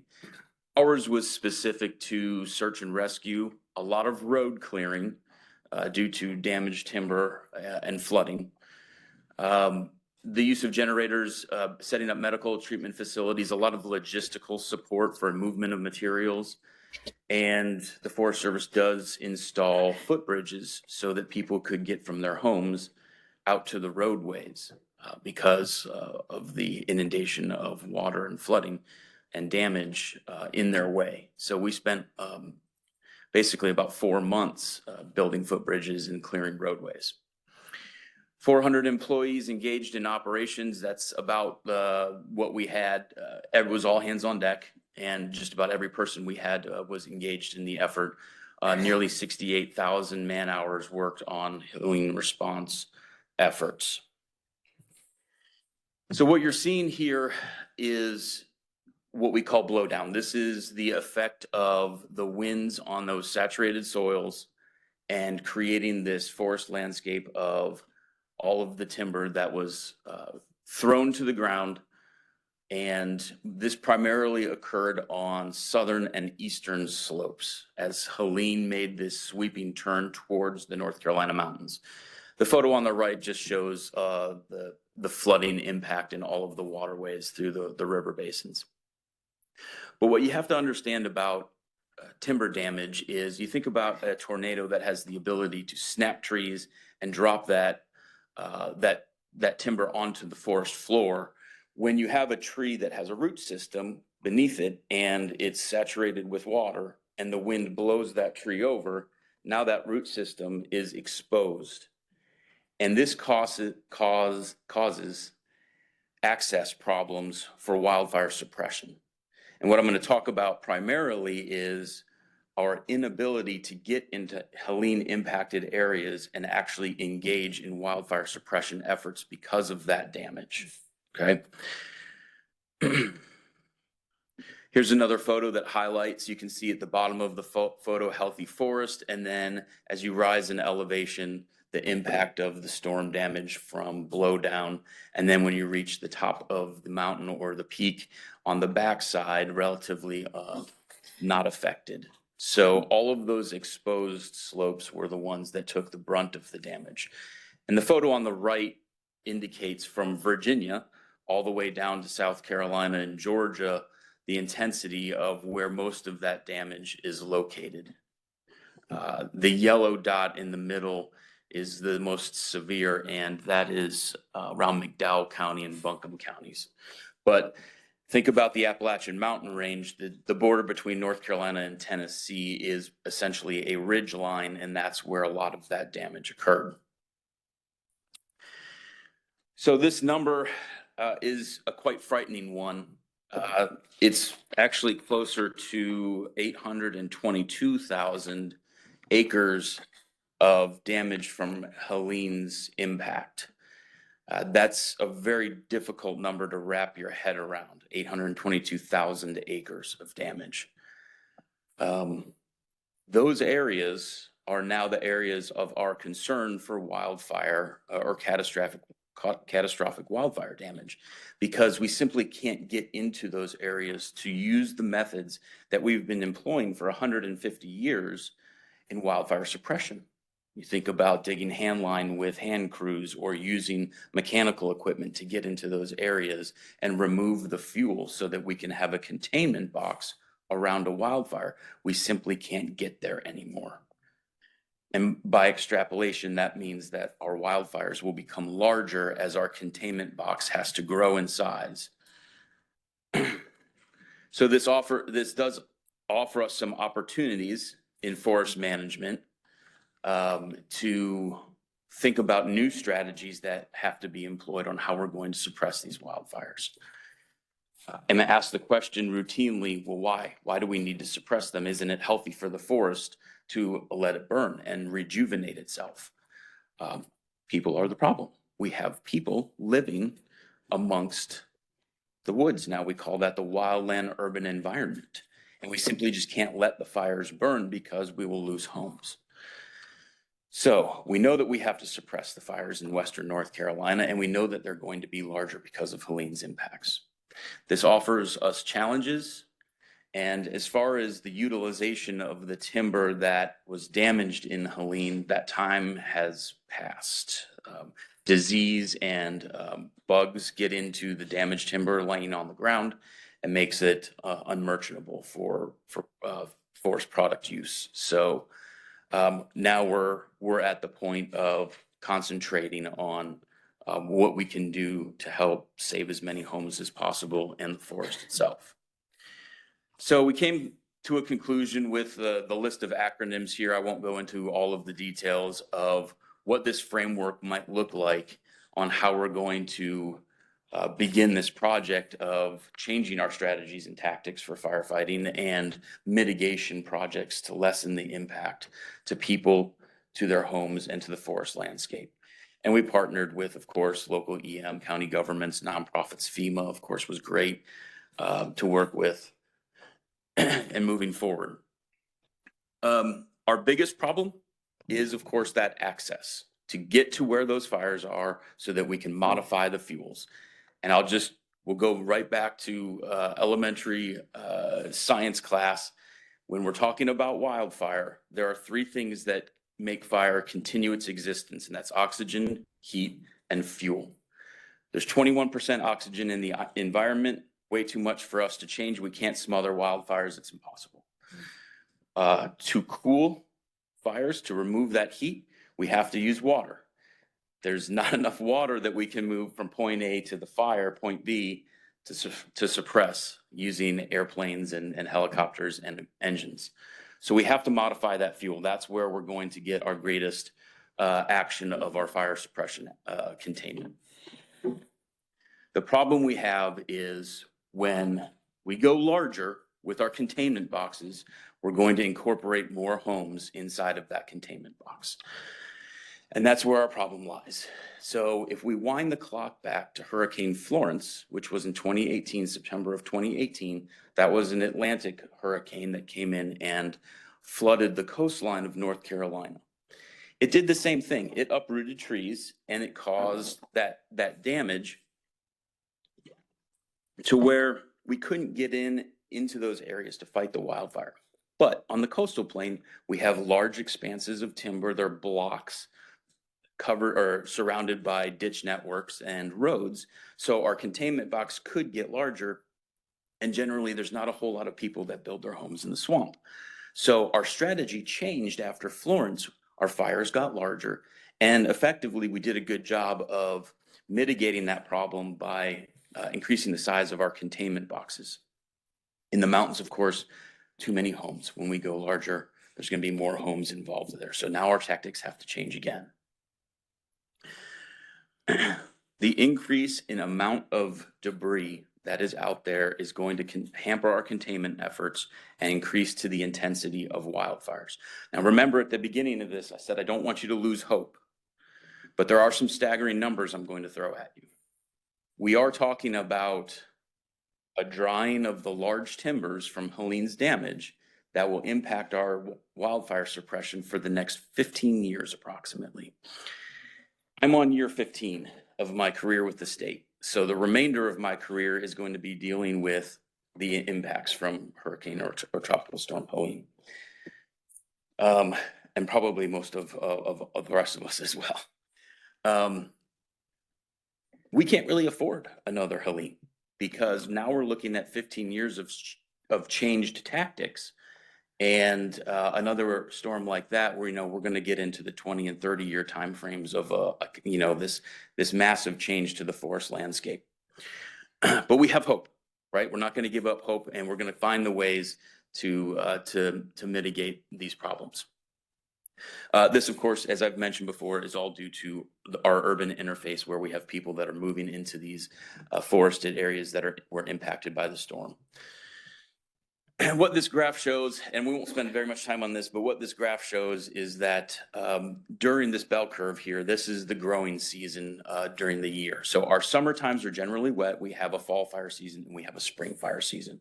After Helene, you can see here that we had ignitions happening in the late part of the year, or our fall fire season, and then most of the debris or the leaves that came off the trees cured, and we had those ignitions in the springtime. And our spring fire season is where we ran into a lot of issue.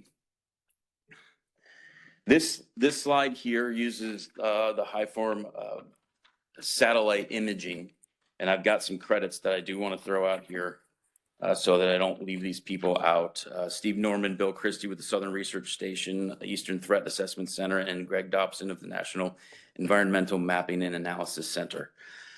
So normally this would look as the blue and greens as a healthy forest, and anywhere you're seeing the yellow and red are the Tropical Storm Helene impacted areas. That's a swath from Virginia down to Georgia that covers those 822,000 acres. What this slide shows is the ridge tops. What you're looking for here is the red, and everywhere you see the red above the yellow, those are those ridge tops that have the damage. And of course, this is Ashe County down through Avery County, which was impacted heavily. A little bit farther southwest, Yancey County down through Buncombe. You can see here southern and eastern slopes took the majority of the damage. And that's just the change that we see through these satellite images of the forest landscape. This is a good picture that represents what that blowdown might look like. Upper exposed slopes, which are hard to get to initially with equipment, and now even more difficult to navigate once we try and get through that forest landscape of the down timber. Here's a couple more slides that represent where that damage occurs, and you can see that if you're familiar with topography, those impacted areas are along the ridge lines, and much of the damage not encumbered is down in the draws or the haulers. Here's another one, just a different to show the forest change, very similar to this one, impacting those areas on the slopes. Could you go back one, please? Sure. Okay, thank you. Yep. So this is just southwest of Asheville. Individually, when we look at the counties in their overall acres of damage, you can see those numbers are quite high, 57,196 in Ash, all the way down to 8,000 in Caldwell. So those totals equaling our 822,000 acres of impacted area.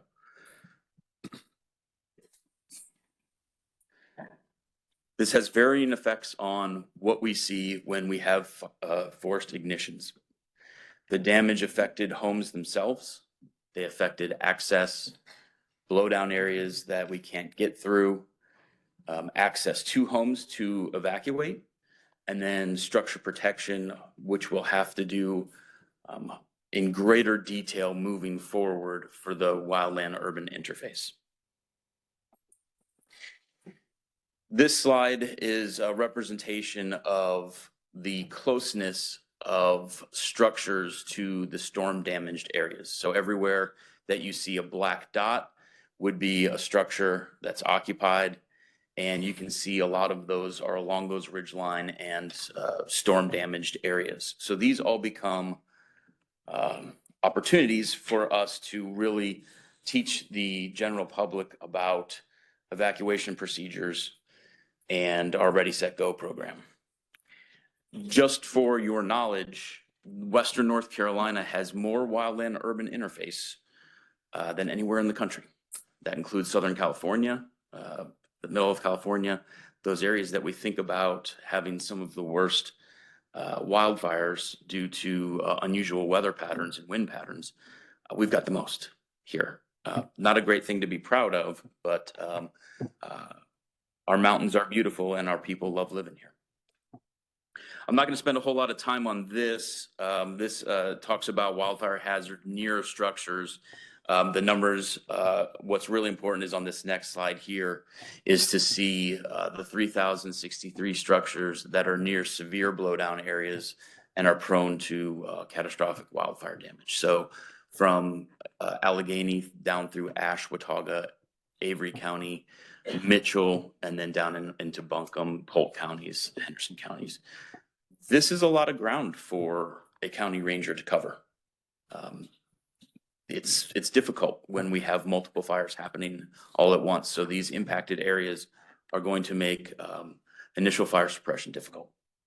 Okay, here's just a couple more slides that show those structures again and where they are in relation to some of the more heavily impacted areas. Little Switzerland in McDowell County, the Bear Wall Mountain in Henderson County. And we saw that this spring. So that's a duplicate slide. We won't talk about that. So this spring, in January, late January, we kind of got our first taste of some severe fires. 700 acres burned on the North Fork fire and Crooked Creek around 220. And we found out how quickly access was going to be for us to be able to get in and modify these fuels for our containment boxes. Then we had a little bit of a reprieve in the month of February, and then we hit March. The 3910 fire burned 619 acres in Polk County, another 133 in Mitchell County. And this is where we started to see the need for evacuations. We learned very quickly that there is this kind of hesitancy for North Carolinians to leave their home when they're asked to evacuate. Of course, we don't have the legal right to tell someone to leave their home. We order an evacuation order, and it's up to that person to follow it. So the 3910 fire happened on the 1st, and about 10 days later, the 11th of March. And then we had about 2 weeks where nothing happened. And we kind of took a deep breath and we thought, hey, maybe this will be okay. Maybe we'll get out of this. Maybe we'll get some rain. And kind of the opposite happened. We started to see some flash drought environment. And on the 19th started the Black Cove fire, which burned 3,500 acres. And the Deep Woods fire, nearly 4,000. These three fires, combined with the Fish Hook, formed a complex fire. Essentially, these fires burned together to form one large fire. So you're talking 7,000 acre fire here. And this was Polk County down into Henderson. We had resources responding from all over the nation. We were bringing people from Alaska to help us with these fires. We were bringing aircraft from Montana to help us, just to slow these fires down enough to where we could evacuate homes and get people to safety. A special item to note, during all of the evacuations, we're talking about hundreds of homes. 10 is the number that were ultimately destroyed.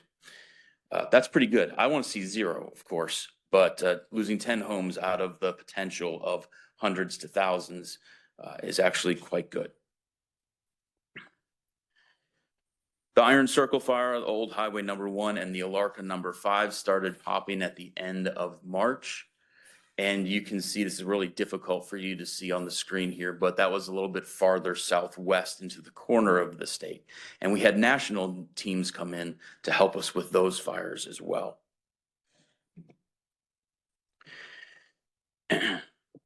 The Freedom Farm fire in Buncombe County, 130 acres. The Table Rock fire actually started in South Carolina and burned across our border. That one ended up to be about 635 acres in Transylvania County. And the Rattlesnake fire in Haywood County, 1,800 acres. We had national team on that one, and just some quick cost estimates, $650,000 for the North Carolina Table Rock and $2.6 million in efforts to try and calm the Rattlesnake Branch fire. 635 acres of Table Rock, that's on the North Carolina? North Carolina side only. Okay. Yes, North Carolina side only. So again, a couple more fires here towards the middle of April. B-Rock, Sam Davis, and the Bald Fork. Access became problems. Of course, washed out roads present problems for us. And then just simply getting to where these fires are presents great difficulty for our equipment and our people. This slide here shows calendar year to date through June 18th, which was just a couple weeks ago.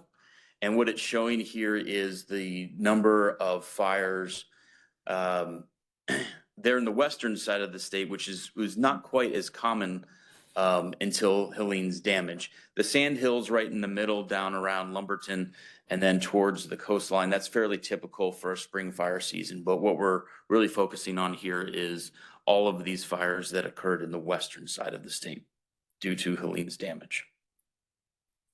And here's the size of these fires overlaid on top of that satellite imagery that shows the damaged areas and then the fire occurrence within that area. So the data lines up perfectly with the storm damage and our fire incidents. This is the slide that kind of got to me a little bit, that keeps me awake at night. So we looked at the past 55 years. And we looked at the number of acres burned in the highest 10 years. And you can see that 2025 is right at the top at 16,584 acres burned. And as we go down to the next 9 highest years, all the way down to 4,000 acres. So this spring was our worst fire season in 55 years. That is a direct result of Tropical Storm Helene. This slide here, the most important thing to take away, it's kind of an inverse relationship here, but all the way on the right-hand side of the slide, that's showing those 16,000 acres in red as it kind of moves from low acreage to high acreage on the bottom. And then the total fire counts overlaid in blue. But again, just another representation of what our spring fire season looked like. What's interesting about this is our patterns of wildfires is somewhat cyclical, right? We have years or periods where we have very few, and then of course we have periods where we have a great many. So those are good indications of years where we may have drought or other items that cause ignitions to increase. So I know that's a lot of information and it's a lot of doom and gloom, but what does this mean? We already talked about Helene's impact being a problem for us for about the next 15 years. So one of the things that we have to get really good at when it comes to wildfires and what it means for the general public is evacuations. We've got the Ready, Set, Go program, and we're pushing that as hard as we possibly can to our media outlets to let people understand and have this in the back of their minds at all the time, that this is something that is going to be a lifesaver for communities, HOAs, for all of those people that live in remote areas in Western North Carolina. They really need to take that to heart. The evacuation process is a great plan. North Carolinians are not the greatest at implementing it when you ask them to leave their home. A lot of them say, well, I'm just going to hang out and see what happens. At that point, it becomes too late. So we're really pushing this message. We're utilizing our media outlets. I'm calling TV stations and saying, hey, this week, will you throw another message? Even if it's an 8-second blurb at the end of your communication. Hey, don't forget about the Ready, Set, Go program. We need to really focus on this for the fall and the next spring fire season. Our greatest hope is in the form of mitigation. We know that our suppression action is going to be stifled by Helene's damage. We know that our strategies and tactics are not going to be as effective as they once were. So we have to transition into a new strategy, which is mitigation. So we've requested millions of dollars from the federal government through Helene's damage recovery efforts to begin working these mitigation projects. That could be anything from air curtain burning, working with the Department of Air Quality, and fuel reductions with chipping, grinding, utilizing those forest fuels that are down, turning those into wood pellets and taking them to the mills to be utilized, and removing that fuel loading. Fire line installation around HOAs and neighborhoods is big. We do have a lot of problem with that because getting property owners or heavily parceled areas of the mountains, getting every landowner on board with taking a bulldozer across it to put a fire line in is very difficult. We have a lot of problems getting just that one person to say, yes, I'm willing to let you come put in a fire line. So there's a lot of effort that goes in, a lot of time is spent there. Ultimately, the homeowner working at the local level to take the time to mitigate the problems around their home is our first line of defense. And we build that up towards the large mitigation projects that you're going to see over the coming years to help lessen the impact of these catastrophic wildfires. The greatest resource we have is a website called firewise.org. Folks can get on firewise.org and find out what they can do around their homes to help prevent it from being burned in a wildfire. And if you think about the fires that occurred in Los Angeles, Palisades Parkway this last spring, those cascading ember showers that burn from home to home to home, that's what we're talking about when we talk about homeowners protecting their own ignition zone. So there are little things that they can do that will lessen the impact and give us a greater chance at stopping these wildfires when they occur.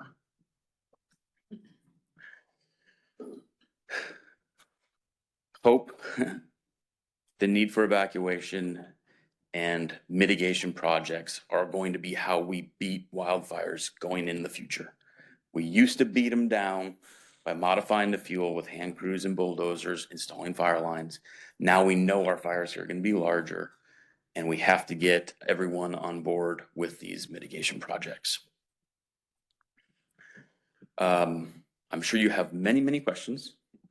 Any quickly, I'll try and field them, or I'll leave, of course, my email here with your folks. Feel free to reach out to myself, to our fire chief, Robbie Perry, our division director, Jason Guidry. We're here on the 10th floor. Come visit us at any time and ask, hey, I've got a question about this. What are we doing to help with this? What are we doing to help with this? Any questions for me right now? Couple questions from the commission, do we? Sure. Commissioner Deerhake. I'm curious, what fraction of the total land destroyed is state and federal lands? I don't have that number off the top of my head. So in the western part of the state, of course, you've got the Pisgah National Forest down towards the Great Smoky Mountains, which is federal property. I would be happy to talk to the U.S. Forest Service folks and find that out for you, and I'll make a note of that and get that information for you. Mr. Yarborough. I can probably answer that. There's about 190,000 acres in Pisgah that alone of the national. The rest of it is mostly private. Most of this is going to be 600 and some thousand acres private. Yep. Woodland. Yes, so sir. it's significant. So about 200,000 in Pisgah and about 700,000 of private. 600, yeah, 600 in fresh private. Okay. Commissioner Ellison. Based on the moisture, so you've got a lot of very, very large trees. Yes, sir. That are down, that burn hotter and longer than the leaves. Yes, sir. So your duration of risk of a single fire is prolonged. Have you been able to project, based on the moisture of the fuel, when the peak might be for the hottest fires? Sure. So what we saw this spring was, like you mentioned, the leaf fall from all of those damaged trees. That's what burned this spring. Right. The larger diameter timber, of course, is still curing. It's still very moist, and we didn't see a lot of that get burned this spring. That's what we're looking forward, we're not looking forward to, but we are anticipating as those forest fuels cure over the next 2-3 seasons and then on into 5, 10, and 15 years, that's going to be where that catastrophic wildfire threat comes in. So having those moist seasons, whether El Nino helps us with those patterns, that's what's going to allow us to kind of utilize our mitigation tactics during those timeframes. Unfortunately, if we get into flash droughts or continued drought weather patterns, the news is not good because those larger diameter timbers will dry quickly and then they'll be susceptible to ignition. I don't have a percentage or anything like that to throw at you, but I'd be happy to research that and get you more I was information. just curious if you'd projected that year 4 in certain areas based on the diameter of the timber would be worse. Do you have any hotshot crews? The Forest Service doesn't employ hotshot crews, but the closest hotshot crew from the U.S. Forest Service is in Asheville, North Carolina. And would more hotshot crews do any good? I'm thinking the 2-man helicopter deployed guys, or is just the terrain and the fuel and everything just no good? No, you have to remember at the hotshot level, they've got axes and chainsaws, and cutting their way through that hurricane damaged timber is next to impossible. It's like trying to cut your way through a brick wall. It's just not going to happen. Commissioner Keen, and then we're going to jump to the rest of the agenda. Commissioner Keen. Thank you. Thank you for your commitment. Yes, sir. Thank you for your passion and the job that you do. Question, I guess, for this committee and the Environmental Management Commission's part in this particular subject, where would it fall on the EMC to find solutions or to help with what he's been talking about? Where in the EMC does that fall? I think that would be driven from the department into one of the EMC committees, either air quality or water quality, as far as what's happening during response. And we've talked a lot about the initial deployment, but there's a lot to talk about in recovery that we couldn't get to today. Okay. So I think we need some cue from maybe the department on recovery measures that we need to do, because there's soil erosion control. Right. There's chemicals being used to put the fires out. Right. There's damage to land. There's degradation over time that gets Right. into our water streams. All the above. So real quick follow-up then, is that I'm thankful that the General Assembly made way for two agriculture representatives on the EMC. That's paramount in this particular case because this is a division of the Department of Ag. And I would maybe suggest to form some study part within the department or within this EMC to formulate some kind of long-term plan to help just not Western North Carolina, but Eastern North Carolina and all of what they're looking for the state. I'm looking at all the fires and the increase in numbers for the whole state. And being a Department of Ag, we have two ag representatives on the EMC now. You know, we do permitting, that's our rulemaking, that's what we do. And if it goes in, which it, not if, but when it goes into these, whether you're raking down, whether it's roads, replanting, all of the above. I guess my question would be to you, Mr. Chairman, and maybe to the department, and how we can formulate something to collaborate a solution moving forward to help the situation. Thank you. Okay, very good. I'll work with Director Rogers on that from a water quality and Director Abrazinskis on an air quality of what we can do.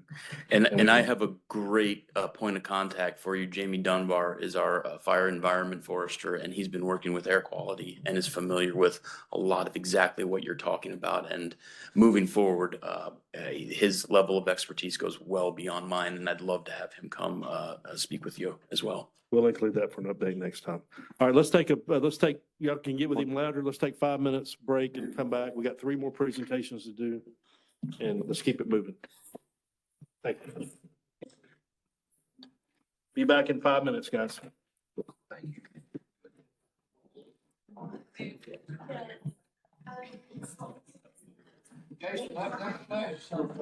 Say what? They're in an HR training.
Want to move on to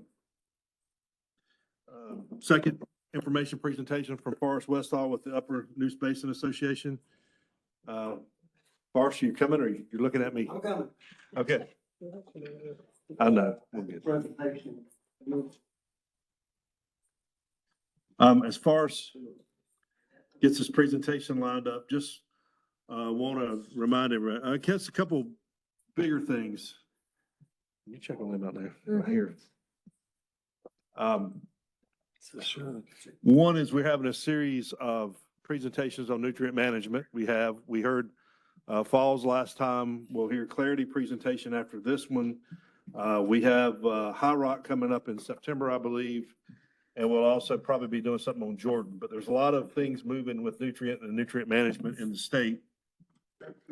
Last time, we heard from staff on some of the issues with Falls.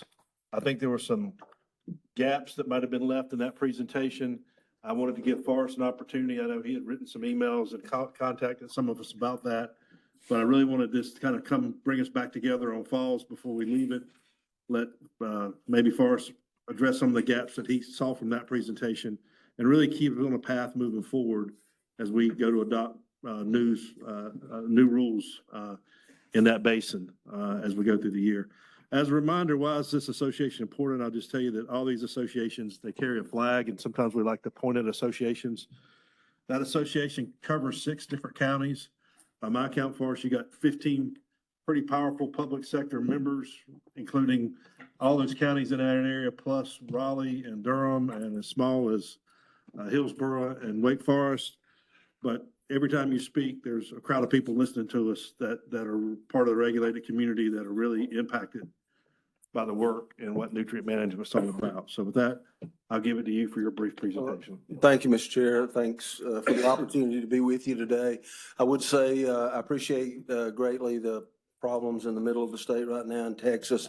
Having went through Helene, I can certainly say that, and as the commission already addressed today, natural disasters are no respecter of persons. They tend to hit wherever they do. So I'd like to remember those folks, thoughts and prayers to them. So I do appreciate the introduction. Yes, on May the 8th, the Division of Water Resources made a presentation on the status of the Falls Lake rules readoption process. And we sent a letter. Our board met on the 21st of May. I presented to them the results of that presentation, and they wanted to respond. So we sent a letter. All of you received that letter on the 29th of May, and I can address some of those issues in there today.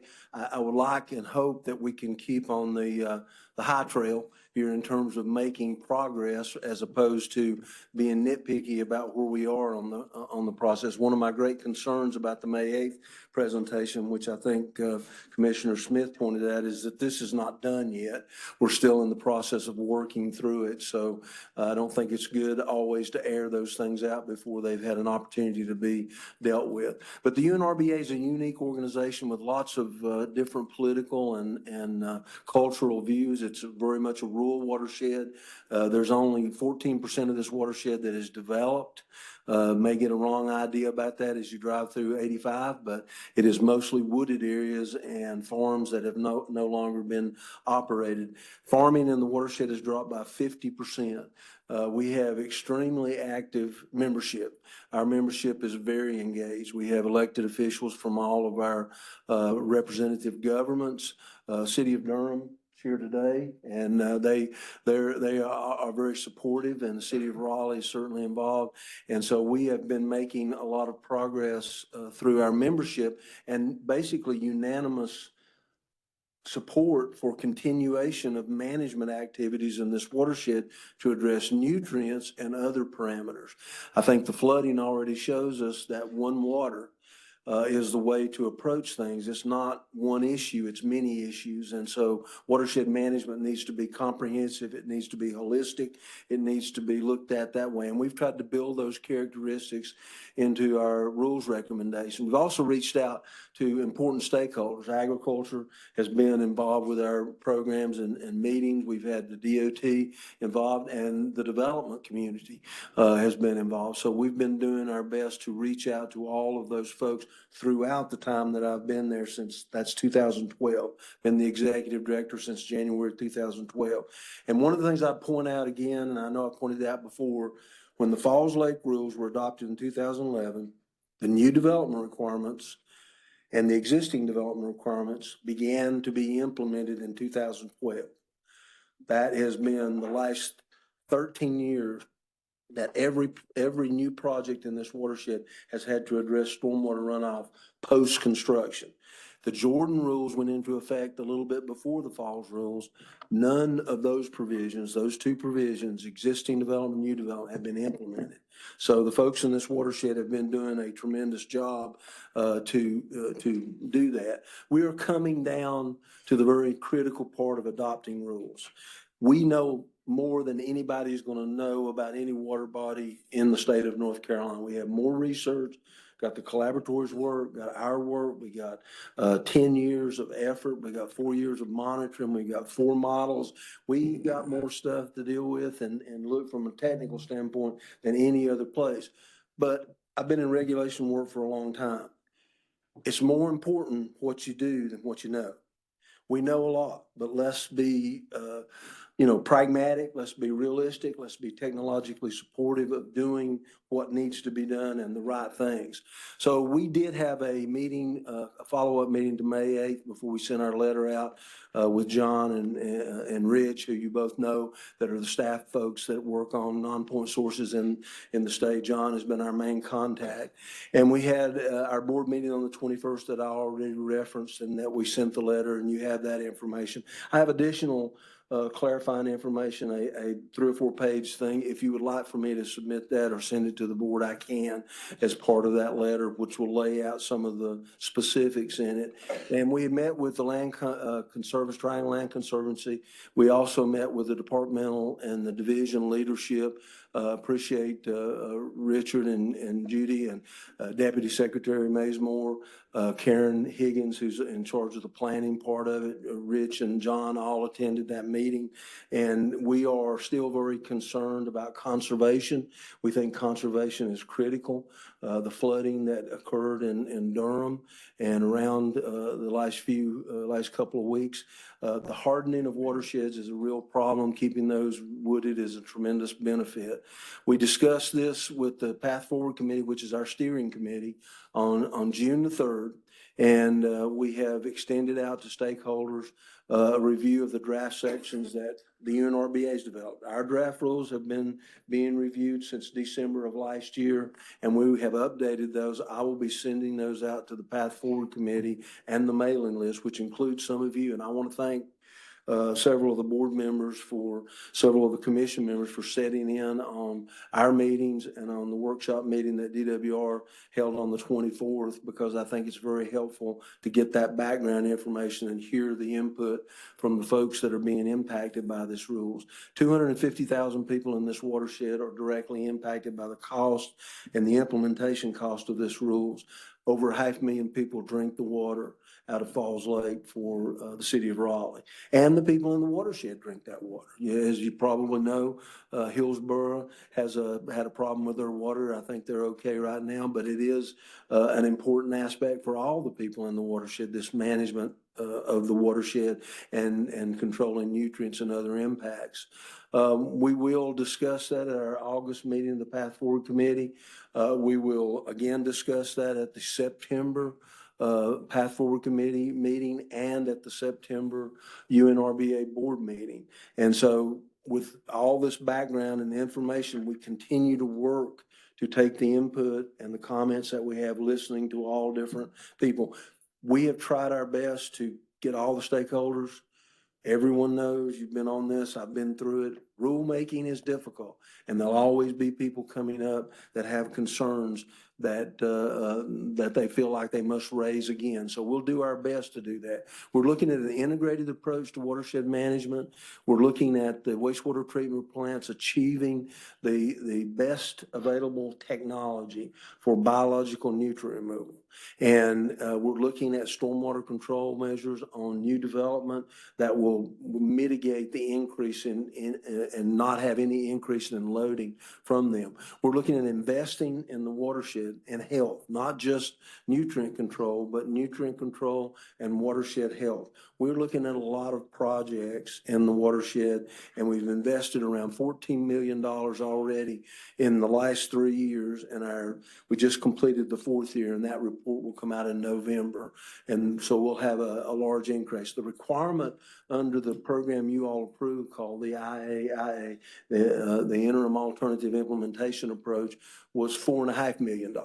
So we exceeded that by almost $10 million in that period of time. The folks in the watershed did. So that's been moving ahead extremely well.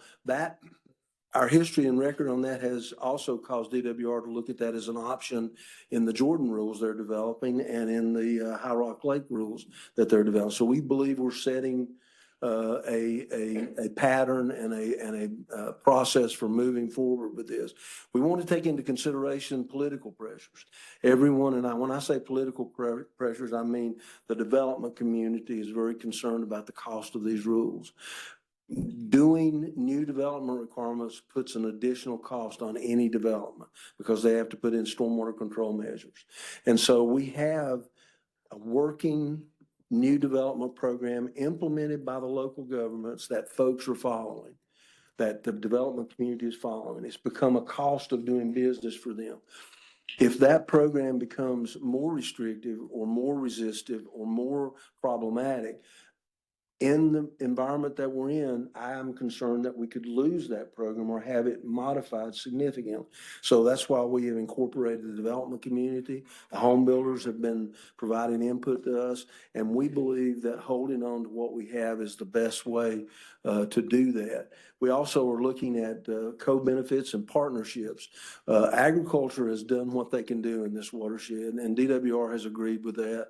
And we're not looking at placing any additional burdens on agriculture, but we do know that there's agricultural activity in this watershed. It is limited, mostly hay and non-intense operation, but those represent cooperation people for doing projects. If local government's investing money, why not invest it on agricultural projects? Why not do that? And the ag community has said, as long as it doesn't take away from them their requirements, they're interested in participating. And that means if we remove the programmatic requirements, then they can cooperate without any concern that that's going to come back to bite them later on. So we've been looking at that for DOT, for other state and federal facilities in the watershed. So this has been our stair-step process all along, going back to December. We have been working on with 4 work groups. We've met 18 times and had 2 work sessions, and now we have honed that down to a draft that we will take to the board and to the Path Forward Committee, getting to September. We're working to get to September for the board meeting of the UNRBA to make a recommendation. DWR has developed a draft of the rules that we have not sat down and reviewed with them. I've talked with John and Rich, and we plan on sitting down with them and going through that, looking at the areas of some friction where we disagree on how to implement what we know about the watershed, and we'll continue to work on that. If we need to, we'll reference EPA. We'll do whatever we need to do to develop a set of rules that are going to give us an ability to continue progress.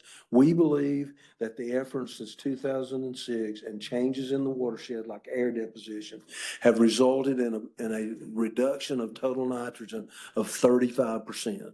That's a tremendous reduction. However, our modeling and our data shows that the algal populations and the chlorophyll A has not changed to that level. It certainly hasn't reduced by 35%, but what it has done is stabilized.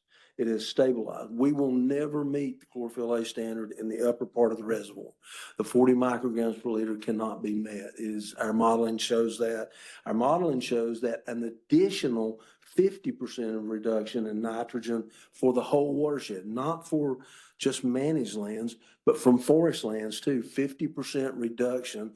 There's about 1.6 million pounds going into this watershed, going into the lake every year. So that means you'd have to reduce 800,000 pounds of nutrients. That is not going to happen.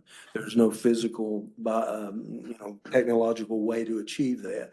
So we're going to bring a set of rules. We hope we can sit down with DWR, resolve those issues, and take a set of rules for recommendation to the full our board, and then bring that to the EMC, hopefully together in November, so we can move forward with a set of rules. And we are cooperating with DWR. I consider this to be a partnership.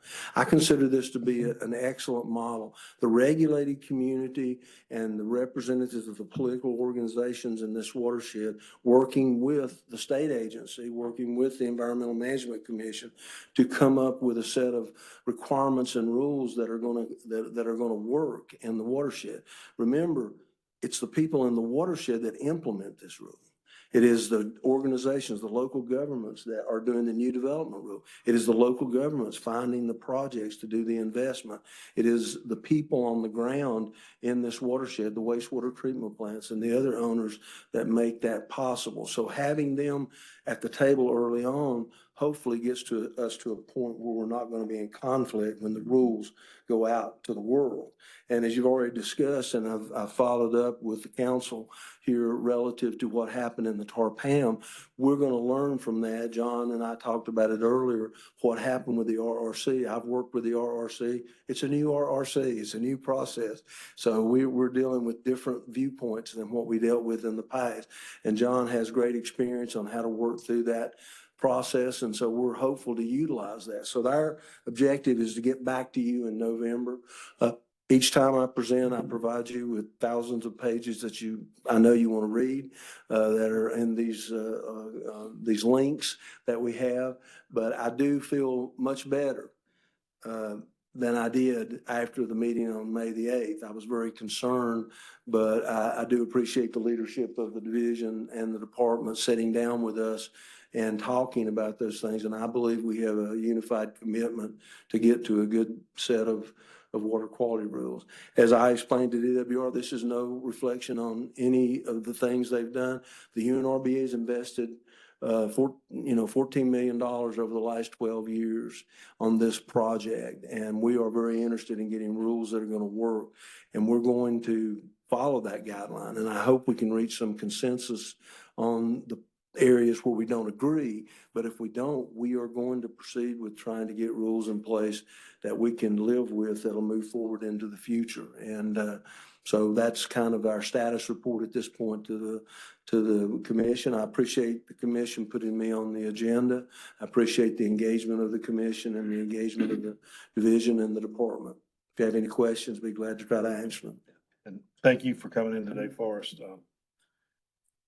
I pushed hard to get the presentation in May. The sooner we get this information, especially to the whole commission, we know it's going to go to water quality, but we've got to make a collective decision on this, and time moves fast. It's slow in some ways on the calendar, but meeting by meeting, it moves fast. So even today, thinking that we started talking about this in May, really heard some details, hear more about it today, a couple meetings, we'll have it back in front of us again. So we need to hear. So thank you for coming in with that. Any questions from Mr. Westall? Commissioner Smith? So we have heard a number of updates. What would be really helpful to me, and probably most commission members, would be to get a clearer understanding of what you see the sticking points as being as a practical matter in the rulemaking. Because this tends to get presented at a fairly general level, but I'm sure there are specific issues that we need to be aware of. And so that would be really helpful to me to know what are those issues? What are the sticking points? For his sake, he's given that to me. I thought we circulated it to everybody. We didn't, that's what I was saying earlier. We sent the letter. Yep. On May the 29th, there was a reference that we have another document. I will send that document out, which identifies the areas where we have some friction between the Right. division and ourselves. So if I could just follow up on that. I mean, I think it's hard to make progress on this if we're not aware of what the actual issues are. And I looked back in preparation for this meeting at the collaboratory report and some other things. And the overall sense I got is that most of the work that's been done on the scientific side, at least, confirms the general structure of the rules as they were adopted in 2011 in terms of what the sources are of nitrogen and phosphorus loading, and the allocation between those different types of sources. It looks like we've learned a lot more probably about atmospheric deposition, maybe learn some more about sediment in the lake. But the overall structure of the science looks very consistent over this period of time, which leads me to think that maybe what some of the key issues are, not so much about the science, but about the practical implementation of the next generation of nutrient management. And so what are those issues? And what's the best way? I continue to think the stakeholder process is a good way to flesh all of that out. But we've got to get beyond sort of this general,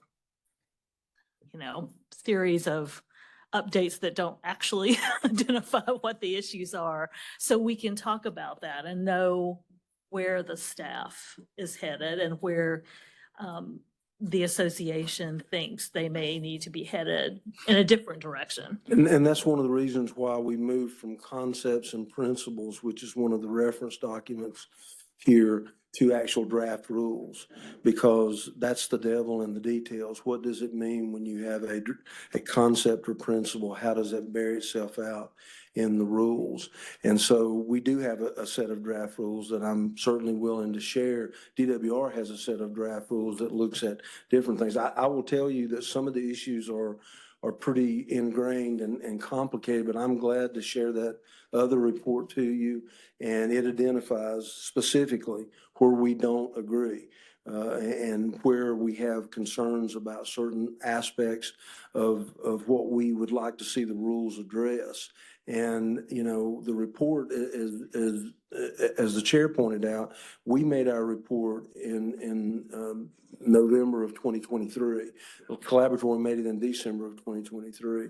We have been pushing all along to get moving to the specifics. So of what we know, the one thing we know about this reservoir that it wasn't as apparent when the work was done for the 2011 rules is that there's sufficient nutrients in this lake to continue the biomass that you have in there if nothing changes.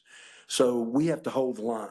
That's going to be the major aspect. We have to hold the line. What is the best way to do that? How can we keep nutrients from increasing in the future? How can we do as much reduction as we can moving into the future? So I'll be glad to share those. We discuss them, every Path Forward Committee meeting, but I will get you those documents. I would say that the UNRBA concepts and principles for a revised nutrient management strategy, there's an executive summary in that's a few pages. It's a 40-page document, I believe, so there's a lot in there, but there is the conclusions of the scientific evaluations that we were done that are leading to the rules. So, and I'll be glad to send you a copy of the draft rules and, anything that I can provide at this point to do that. And those would identify the sticking points, which will be in that 4-page document that I actually reviewed last night. I will send that out to all the commission members. If I could, Mr. Chairman, if I could. Mr. King, yes. Just follow up on something Commissioner Smith had just mentioned. Same thought, being chair of water quality. When this came up 6 months ago, or even earlier, started to disseminate all this and get with the chair. And Forrest came to the water quality and then actually through the process, asking the same questions. I got on this email, this WebEx with his groups. And all of these items have already been discussed through this. Everything you see here has been up front. There was 192, I might be off 10 or 20, but there was almost 190 people participating in the last. That was the water quality. That was John's workshop. meeting, yeah. That was the workshop was set up that we were in, yeah. Right, and it did surface here, at the last meeting or meeting before this, or that, meeting for that, Mr. Chairman, that you had mentioned water quality maybe getting involved, but then it was like, I think you asked the question, well, not just pick out a few people, let's just go ahead and get everybody involved. And so that's why I started listening in. I'm not speaking for the committee, but I'm listening in to all these. He is on spot. He's spot on, and I'm glad DWR now is collaborating with what they're doing to get this all out and move it. And this parts of this is even in the General Assembly. We haven't even gone into that, but this nutrition piece is a very. I would encourage all the members to get these websites, tune into this. It'll bring you really up to date fast. Thank you. Commissioner Reardon. Thank you. Just have one question for you. I know developing rules is important because we all want to comply with those. But over my 40 years of doing this rule work, and what I find is best practices and guidance documents become very informative for those complying with the rules. Is that something that this group develops, best practices document? In other words, here's a set of rules, here's your best practices to comply with the spirit of those rules, something that the general population can understand, interpret, and apply on a daily basis? Yeah, well, I think, as far as understanding, I mean, I wouldn't extend to that, but we do have documents for all the practices that are used for new development. Those were developed by DWR, by the Division of Energy, Mineral, and Land Resources. Those are the guidelines that are used to design the stormwater control structures. We developed, in conjunction with DWR, another set of practices, which is on our website, on things you can do like soil improvement, for instance, because we want to encourage, and soil improvement is a very important thing because developers can actually do that while it's under construction. They can till down through the soil deeply and seed that, and that does, not only does that help after construction, it helps during construction. That's an approved practice for offsetting impacts from existing development. We've been pushing to get Daimler and DWR to approve that for new development.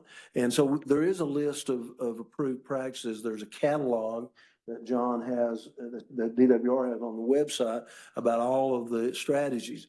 The Department of Agriculture has a whole set of BMPs, best management practices that they use for farming activities, for animal waste, for all the other things that are there. Stream restoration, stream bank stabilization. I would say that there's a lot of stuff out there. Whether it's consolidated in such a good way that any person can kind of pull that up and look at it, I'm probably not as confident that that's true. But a lot of what we do with stormwater is best management practices. We've only been doing stormwater for about the last 25, 30 years. So unlike wastewater treatment plants that we've been doing for 100 years, we don't have as much background on stormwater. So stormwater management ends up being harder to deal with, and it ends up being practices like buffer strips and things like that we use. But there's a tremendous amount of information out there. The Chesapeake Bay, if you go to the Chesapeake Bay website, that EPA's funded billions of dollars to that effort, and they have published a whole list of best management practices down to flushing toilets and how to do things. So it is a researched area or field, but as far as knowing all about the different things you can do, I'm not sure about that. There are also public education programs. City of Durham does a lot of small projects on individual homes where they take stormwater off the roofs and they redirect it away from streams into the grass. They have guidance on application of fertilizers. So within this process of what I would call the big things, like a developer developing 100 lot development, putting in stormwater control, down to individual people having those rain barrels out there, collecting the water off their roof and using that to apply to their garden. So there's a tremendous amount of information like that that's been in the community. Ag Extension does that as well. As we close this out, I just want to remind Commission, one reason we advance this on the agenda, I mean, I've tried to advance these information sessions to everybody is, and Richard and I talked about that a year ago, this kind of is the start of the year of the nutrient, if you will. And we're going to see a lot more watershed management things come along where y'all thought about some other things like emerging contaminants in the past. This commission is going to have a lot of nutrient things starting with falls to deal with. And we're going to hear High Rock. We're about to hear the clarity. So all these training that Commissioner Reardon talked about and some information Commissioner King talked about, it's out there, but we're going to have to you're going to have to be digesting it now in a kind of a fractured way, but it's going to come in on a lot of different fronts, but it's going to be a common theme. But Forrest, I appreciate all you've got. And again, I would encourage everybody to go to his site and look at his information and the meetings he has that are online available to the public, because he's got mostly public members, stakeholders, regulated community people from the public, and anything that John's doing on the DWR front, this commission, I encourage you all just to be part of it and listen to it. It's really good stuff. Mr. Chairman, yes. can I make one suggestion? I think it would be helpful. I'd like to see the stakeholder conversations continue. And I'm not sure, and this is just me personally, I'm not sure seeing dueling rule drafts at this point is actually going to get at most directly the questions I have. I think it would be really helpful the next time we have an update to hear from both the association and from the staff on what they believe the significant issues are. First, on the science side, because we have to deal with this as a water quality program. It's a nutrient management strategy. It's a substitute for a total maximum daily load. We've got to satisfy the water quality requirements of having that kind of program. And that has to be built around certain things like standards and what the science says. So that's one part of it. I'm actually not seeing a huge amount of conflict on that side, just from the things I've looked back at. But then separately, what are the implementation issues that everyone's concerned about? Because I think my impression was everyone agrees that the phase 2 targets for this basin are not going to be met, most likely.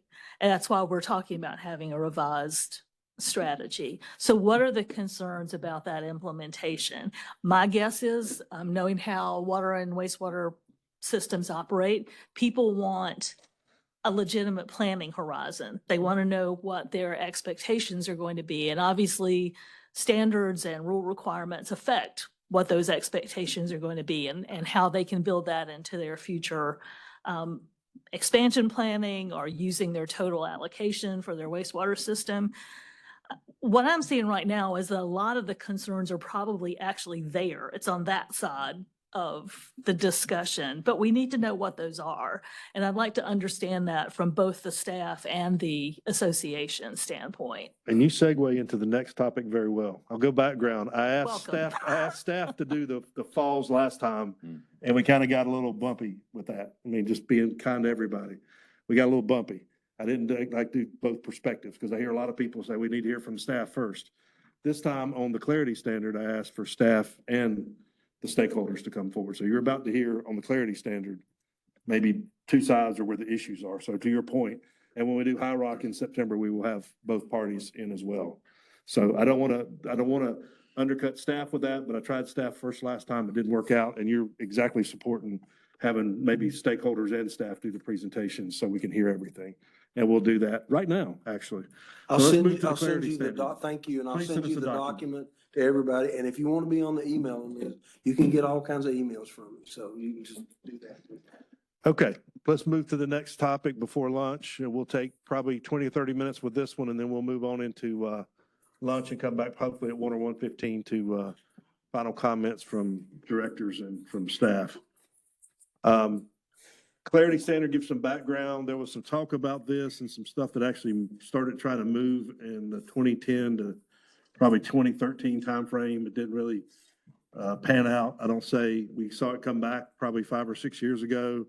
This commission went down and looked at submerged aquatic vegetation in the coastal plain at a meeting a couple years ago in New Bern, or Morehead City. So this is one of those topics that's been kind of under development. And we'll hear a little bit from the state side about what they're doing with the nutrient development plan in that part of the world. And then we'll hear from a representative from the Water Quality Association, talk a little bit about their perspectives on what they see. So.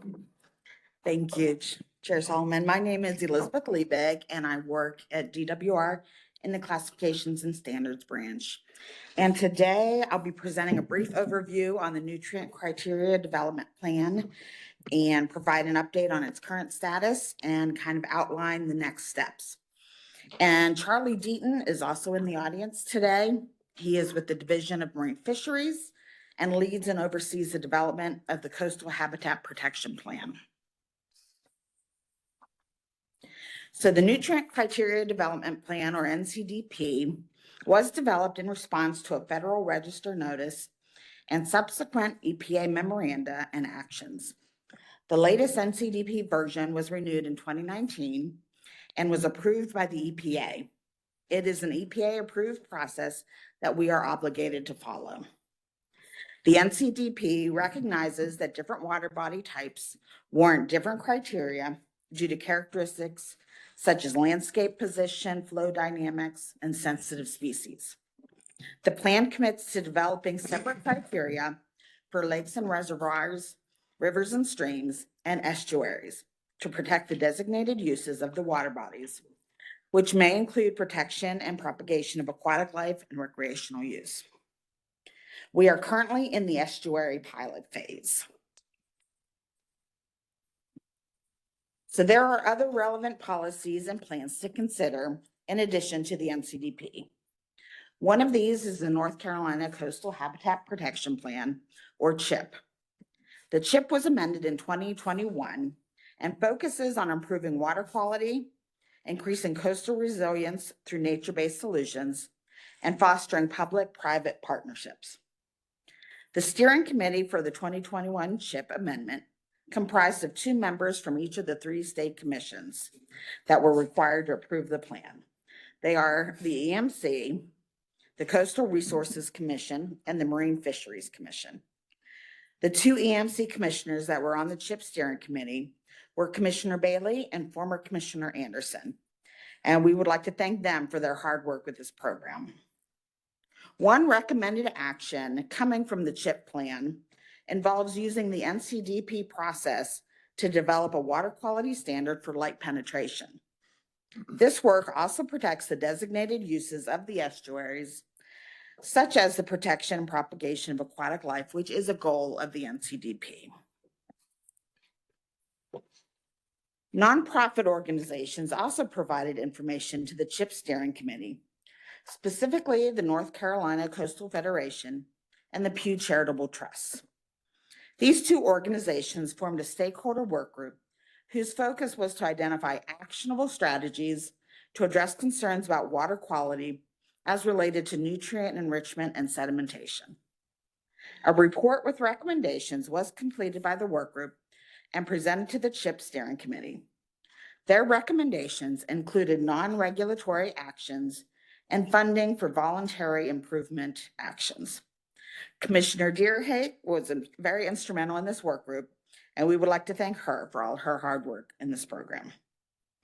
In March of 2023, a resolution developed by the stakeholder work group was presented to the EMC. This resolution was a recommendation to encourage additional state funding for voluntary incentive programs to help landowners reduce nutrient impacts into surface waters, which ultimately lead into coastal waters. The resolution requested increased state funding for programs such as agricultural cost share programs for water quality improvements, flood mitigation programs that have water quality benefits, and stormwater programs. The vote was unanimous to approve the resolution, and it was also adopted by the Marine Fisheries Commission and the Coastal Resources Commission. DWR would like to continue the momentum of that group's work, which focused on cooperative and voluntary remedies. The NCDP plan establishes the Scientific Advisory Council, or SAC, to assist DWR with the development of scientifically defensible criteria. Members include experts in their field. The SAC has met 19 times from June 2019 through May of 2024. Various experts, such as researchers in academia, basin planning, modeling, and assessment teams at DWR, DMS staff, EPA staff, non-SAC members, and non-DEQ staff, have made presentations or comments to the SAC at their meetings. The meetings were all held via Teams and open to the public. This was a transparent process, as anyone from the public could listen into the discussions. Based on the CHIP plan, the SAC focused their efforts on developing a scientifically based water clarity standard for the protection of submerged aquatic vegetation, or SAV, and developed supporting scientific documentation to support this. The CHIP, which was adopted by the full EMC, directed the SAC to focus on this. The draft water clarity criteria developed by the SAC is within EPA's framework. The SAC has considered comments provided by stakeholders, including NCWQA, in the development of this scientific-based criteria. We are currently working with the Criteria Implementation Committee, or CIC, as we develop a regulatory impact analysis as required for rulemaking. The CIC was established in the NCDP plan to advise DWR on the potential social, economic, and environmental implications of adopting the draft criteria. Members include experts on these topics and include an economist, stakeholder representatives, and scientists in academia and in the EPA. The initial meeting with the CIC was in January 2025, and since then, DWR has met with each member of the CIC individually to focus on each member's area of expertise. So the scientifically based water clarity standard developed by the SAC is aimed at improving water quality and protecting designated uses such as aquatic life using the SAV habitat as a biological endpoint. The SAC has also developed a comprehensive support document that details the scientific basis for the draft standard. This standard specifically includes criteria for low salinity and high salinity SAV water bodies. The draft standard also defines the growing season and historic extent of the SAV. It references the figure that is shown on this slide, which represents the extent of the SAV areas. These areas consist of all the known SAV mapping for North Carolina from 1981 through 2015, where those records could be obtained and digitized. This layer is considered as a representation of everywhere that seagrass has been found in North Carolina and can be considered a historical baseline. This layer was used in the 2021 CHIP amendment to set the restoration goals. The upcoming steps in the NCDP process include DWR staff continuing to work with the CIC. We will also be putting together a package to bring to the Commission for rulemaking, which will include a regulatory impact analysis. At the same time, DWR is actively taking steps to collect baseline clarity data this growing season. We have purchased photosynthetically active radiation, or PAR meters, with dual sensors. The PAR data indicates how much light penetrates the water column and is available for photosynthesis. We're developing a partnership to have both DWR estuary monitoring and DMF recreational water quality teams collect this data. In addition, we are identifying needs such as training, addressing them with appropriate solutions, and continuing to make progress. This initial data collection will be used as a baseline and will assist with SOP development. It will not be used for regulatory purposes. Finally, we anticipate bringing the draft scientifically based water clarity criteria to the Water Quality Committee this fall or winter. So that is an overview of where we are. Are there any questions? Questions for Ms. Lively? Mr. Deering. Thank you. I know we're about to hear a presentation that gets more into the details, the numeric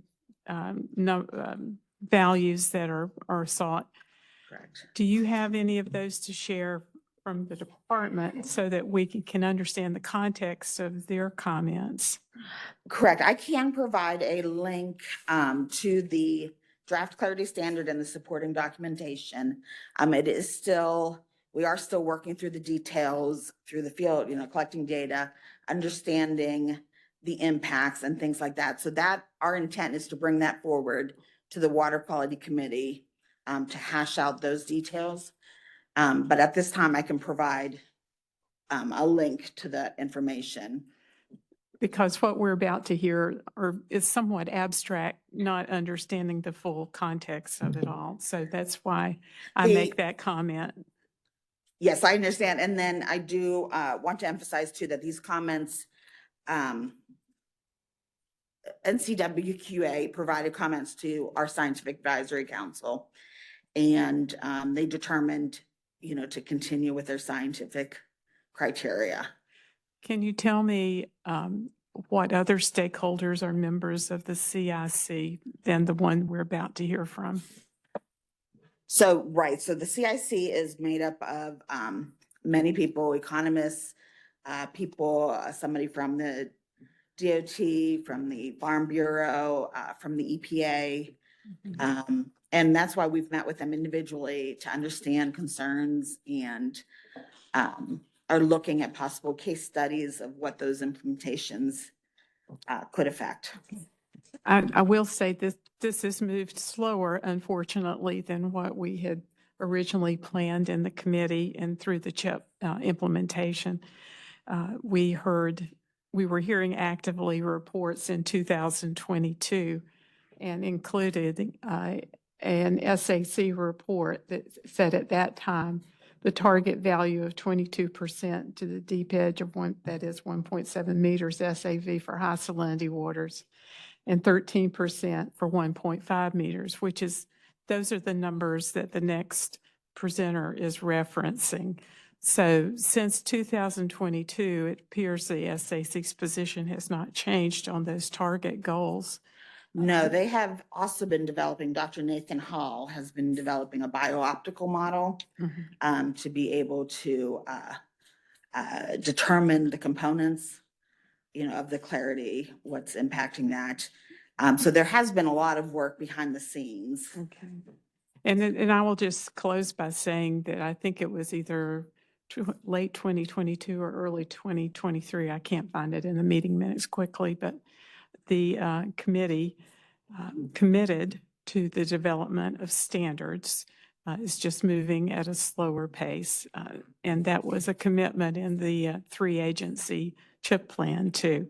So this is something that's definitely on our agenda. Thank you. Thank you. Okay, here and then we'll bring in Clifford Bell with Brown and Caldwell. Again, I want to bring in another perspective. Clifton works with Brown and Caldwell, who does work for local governments. He does work with the state. He's been involved, his firm has been involved in some of the advanced topics over the last few years. I've known Clifton for almost 2 decades. He knows his stuff on nutrients. The organization, the Water Quality Association, again, I kind of went through Forrest's group, but they have, I think, 43 members in North Carolina, all of which are mainly local governments or water utilities that are on the front line of implementation, include all the major cities and utilities in the state. And there's also, I guess, contributing 20 consulting type members, academics and consultants to that organization. So Clifton, if you can be to the point, I think your presentation is, and give us a few specifics. Sorry about that. Yes, I understand I'm standing between everyone at lunch, so I will not be lingering on everything, but thank you for the opportunity to be here. As the chairman said, I'm Clifton Bell. I'm an environmental scientist with Brown and Caldwell. I work with former U.S. hydrologist with the U.S. Geological Survey, and I'm working with the North Carolina Water Quality Association. Served on the reservoir version of the SAC, and have been tracking the estuary version on behalf of the North Carolina Water Quality Association. And the reason we're here today is to share some perspectives that we've shared for several years. Really have never gotten any response from the SAC addressing the points I'm raising today, so I do want to make that clear. We just do believe there are some fundamental, we appreciate the work that's gone into this. We do believe there's some fundamental things that need to be addressed with the water clarity standard before it's ready for rulemaking. I do want to make it clear that we support the adoption of water clarity criteria. We've commented with this, we have a long record of commenting on this back to the CHIP, recognizing seagrass's ecological importance and the potential utility of a water clarity criteria to help protect seagrass. What we're doing is seeking something that's protective and reasonable. So getting straight to the point of the, kind of the germane issues. The criteria that are coming out of estuary pilot are much more stringent than determined to be protective by EPA and Chesapeake Bay states for essentially the same ecological resource, the same SAB taxa. What's being done is the way that this has been developed is looking at where is SAB grown, kind of the best conditions that we've had in the best locations in low in salinity, high in salinity, but then applying that to all SAB habitat in all years. Kind of best year every year. And as a result, the criteria are largely unattainable across vast portions of our coastal areas, better than a historically observed condition in many areas. Part of it due to, I think being an overly stringent on the magnitude on the low salinity criteria, but the big issue is the lack of a viable frequency component, which was not something addressed in the CHIP.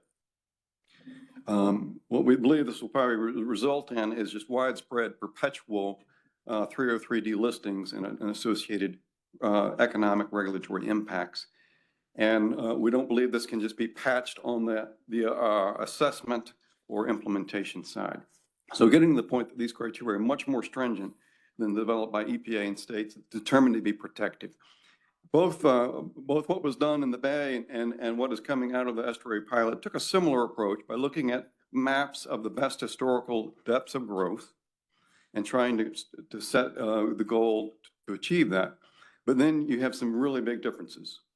The high salinity depth target for SAB, we don't really have a big issue with that. But the low salinity areas, 1.5 meters in all segments everywhere is unrealistic. When we look at what the Bay scientists did, and they had tremendous amount of data and some of the most well-known SAB scientists in the world. They look at a lot of the low salinity areas that are closer to the watershed. They recognized that goals of 0.5 to 1 meter were appropriate for many, and actually most of those low salinity areas. But the big difference is the frequency component. Recognizing this is in a best year condition, you're not going to achieve that every year. What EPA and the Bay states did is set an allowable frequency of exceedance. What they were targeting, they thought it was reasonable to attain these criteria about once out of every 3 years. That considers interannual variability, things like wet and dry year cycles. What's coming out of the estuary pilot is an every year, 5 and 5, and a 5-year assessment period, 5 years. Now, when we look at this 1.5 meter depth target, we find that it was the literature basis for it is strongly influenced by drought years in places like the Albemarle Sound. We certainly hope we're not going to have drought conditions every year. This is once again unattainable, unrealistic to expect this every year with natural variability. And in some segments, as you see on this map here, this appears to be better than has ever been observed, probably due to a lot of natural conditions. So this is maybe better than the best historical year, much less achievable every year. Now, you may wonder, well, why was this proposed? The basic idea that you'll see in the technical support document is that one bad year of light conditions can harm an SAV bed. And that is true. There is no argument on that point. But when we set criteria with magnitude and frequency components, we have to recognize the inevitable trade-off between how often and how deep SAV grows, and that has never been addressed. And what you get is a criteria that even reference sites, healthy reference sites, cannot achieve. And we performed extensive analysis that we've provided to DWR that we've never gotten, to our knowledge, never gotten any technical response from DWR or the SAC, showing that sites like some of our best sites, like in Middlemarsh down by Beaufort, where you have multi-decadal stable grass beds, a reference site that was used to help inform the magnitude of the criteria fails this criteria. where our calculations say it's about 67% probability of failing in any given assessment period. Other sites are much closer to 100% chance of failure. And some of those sites should fail, probably because they probably need better light conditions to prevent seagrass loss. But the point is that criteria as formulated really cannot distinguish between a healthy reference site and a site where we really need to be focusing our resources. We don't believe we can fix this simply by taking an overly stringent criteria and trying to make it kind of workable on the implementation or assessment side. For one reason, the criteria itself is very specific. It's got to be every year. Here's the number. So we see very little flexibility in assessment. There are approaches that, potentially you might say, well, this area can't achieve due to natural conditions or do a use sustainability analysis. Those are historically tricky where there are human influences, but more to the point, we don't believe that would protect the resource that we want to protect, where more reasonable clarity goals are appropriate as opposed to writing it off that we can't meet the criteria due to a natural condition. We've provided some very specific recommendations on the criteria. Once again, we don't have a big problem with the 1.7 meter depth target from most high salinity areas. We believe that we need more realistic targets that is if the 1.7 is paired with a viable frequency component. We need more realistic depth targets for low salinity areas and a viable frequency component, which we don't believe should be more stringent than 1 in 3 or 2 in 5 years, given how the criteria was developed. And we also believe this criteria should be adopted in a way to that it can be more easily tailored for different areas, based on as more data is collected, where can SAB grow how deep? We're not challenging the 22% or the 13% numbers from the chip.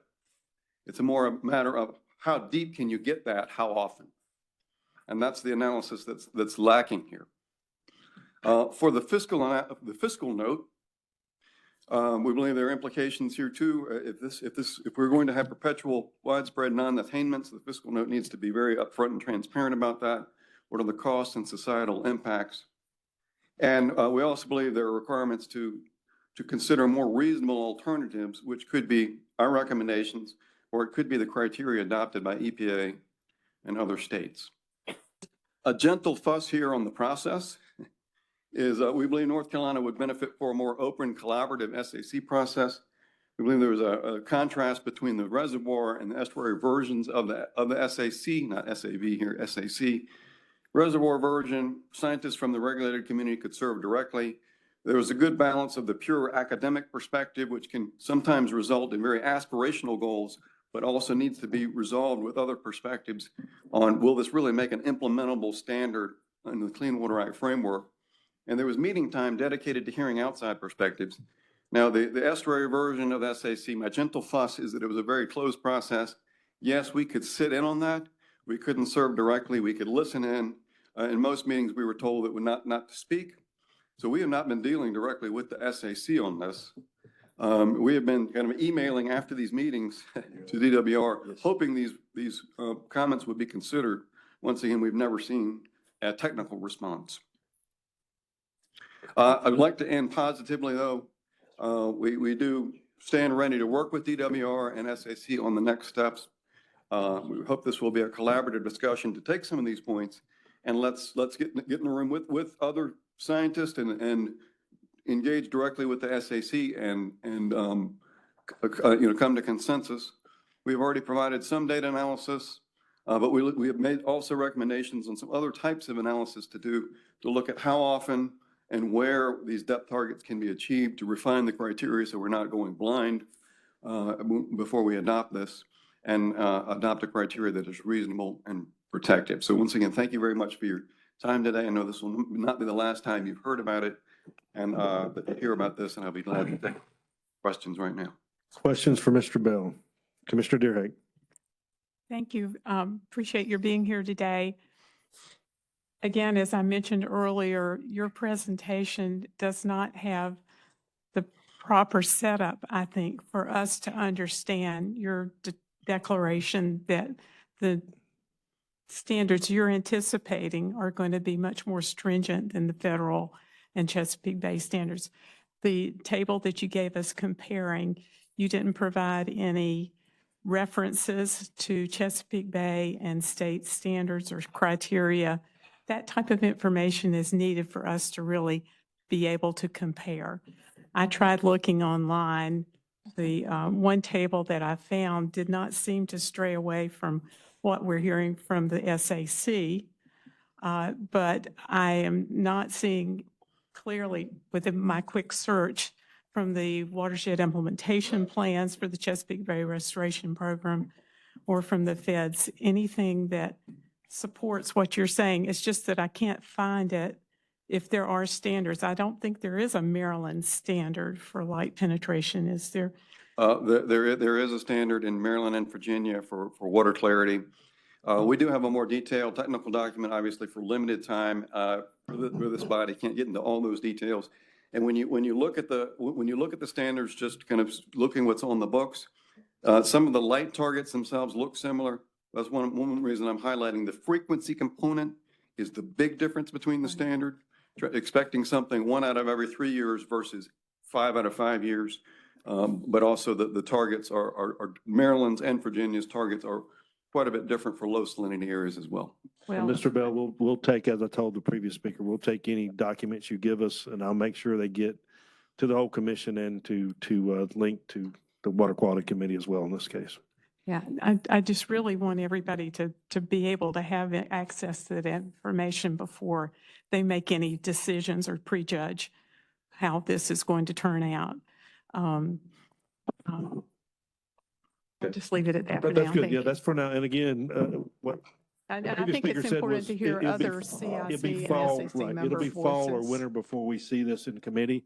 So these were just kind of precursor meetings because they did have a meeting in January and things are moving down the road now. So I wanted to make sure clarity was on the calendar for this year before it just appeared in committee later this fall. So we'll take care of that. I'm concerned we're hearing one opinion and that it's setting the tone for going to the future decision making. I appreciate their bringing, I asked them to bring So it needs to be brief specific. substantiated. I did. I just asked them to bring brief specific concerns.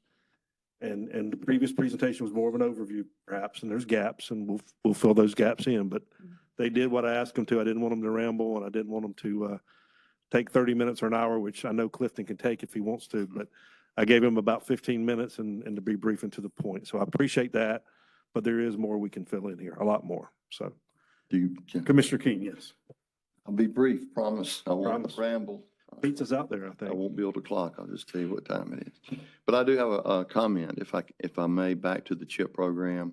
Though not a member, and she's not here today, our representative, but though I'm not a member as the committee knows, but to the public, but I've kept up with CHIP program really back to in 2018, 19, back in 2016. But in 2021, the amendment, 5 priority issues on the CHIP program, and you brought up, the department brought up EPA, and you're bringing up something here of a natural part. So the research recommendations on this particular amendment on the CHIP was to help implement the North Carolina Risk and Resilience Plan of 2020, the Natural Working Lands Action Plan of 2020, and what I was particularly interested in, Mr. Chairman and committee, is the North Carolina Oyster Blueprint for 21 through 25, which we're coming to that end in 25. And the action plan for natural-based stormwater strategies, which we're in the middle of that as well, and the State Water Infrastructure Authority report. So all of that with submerged aquatic vegetation and protection, I want to get to the point. EPA is in geoengineering. We've all heard about weather. Now we're into geoengineering.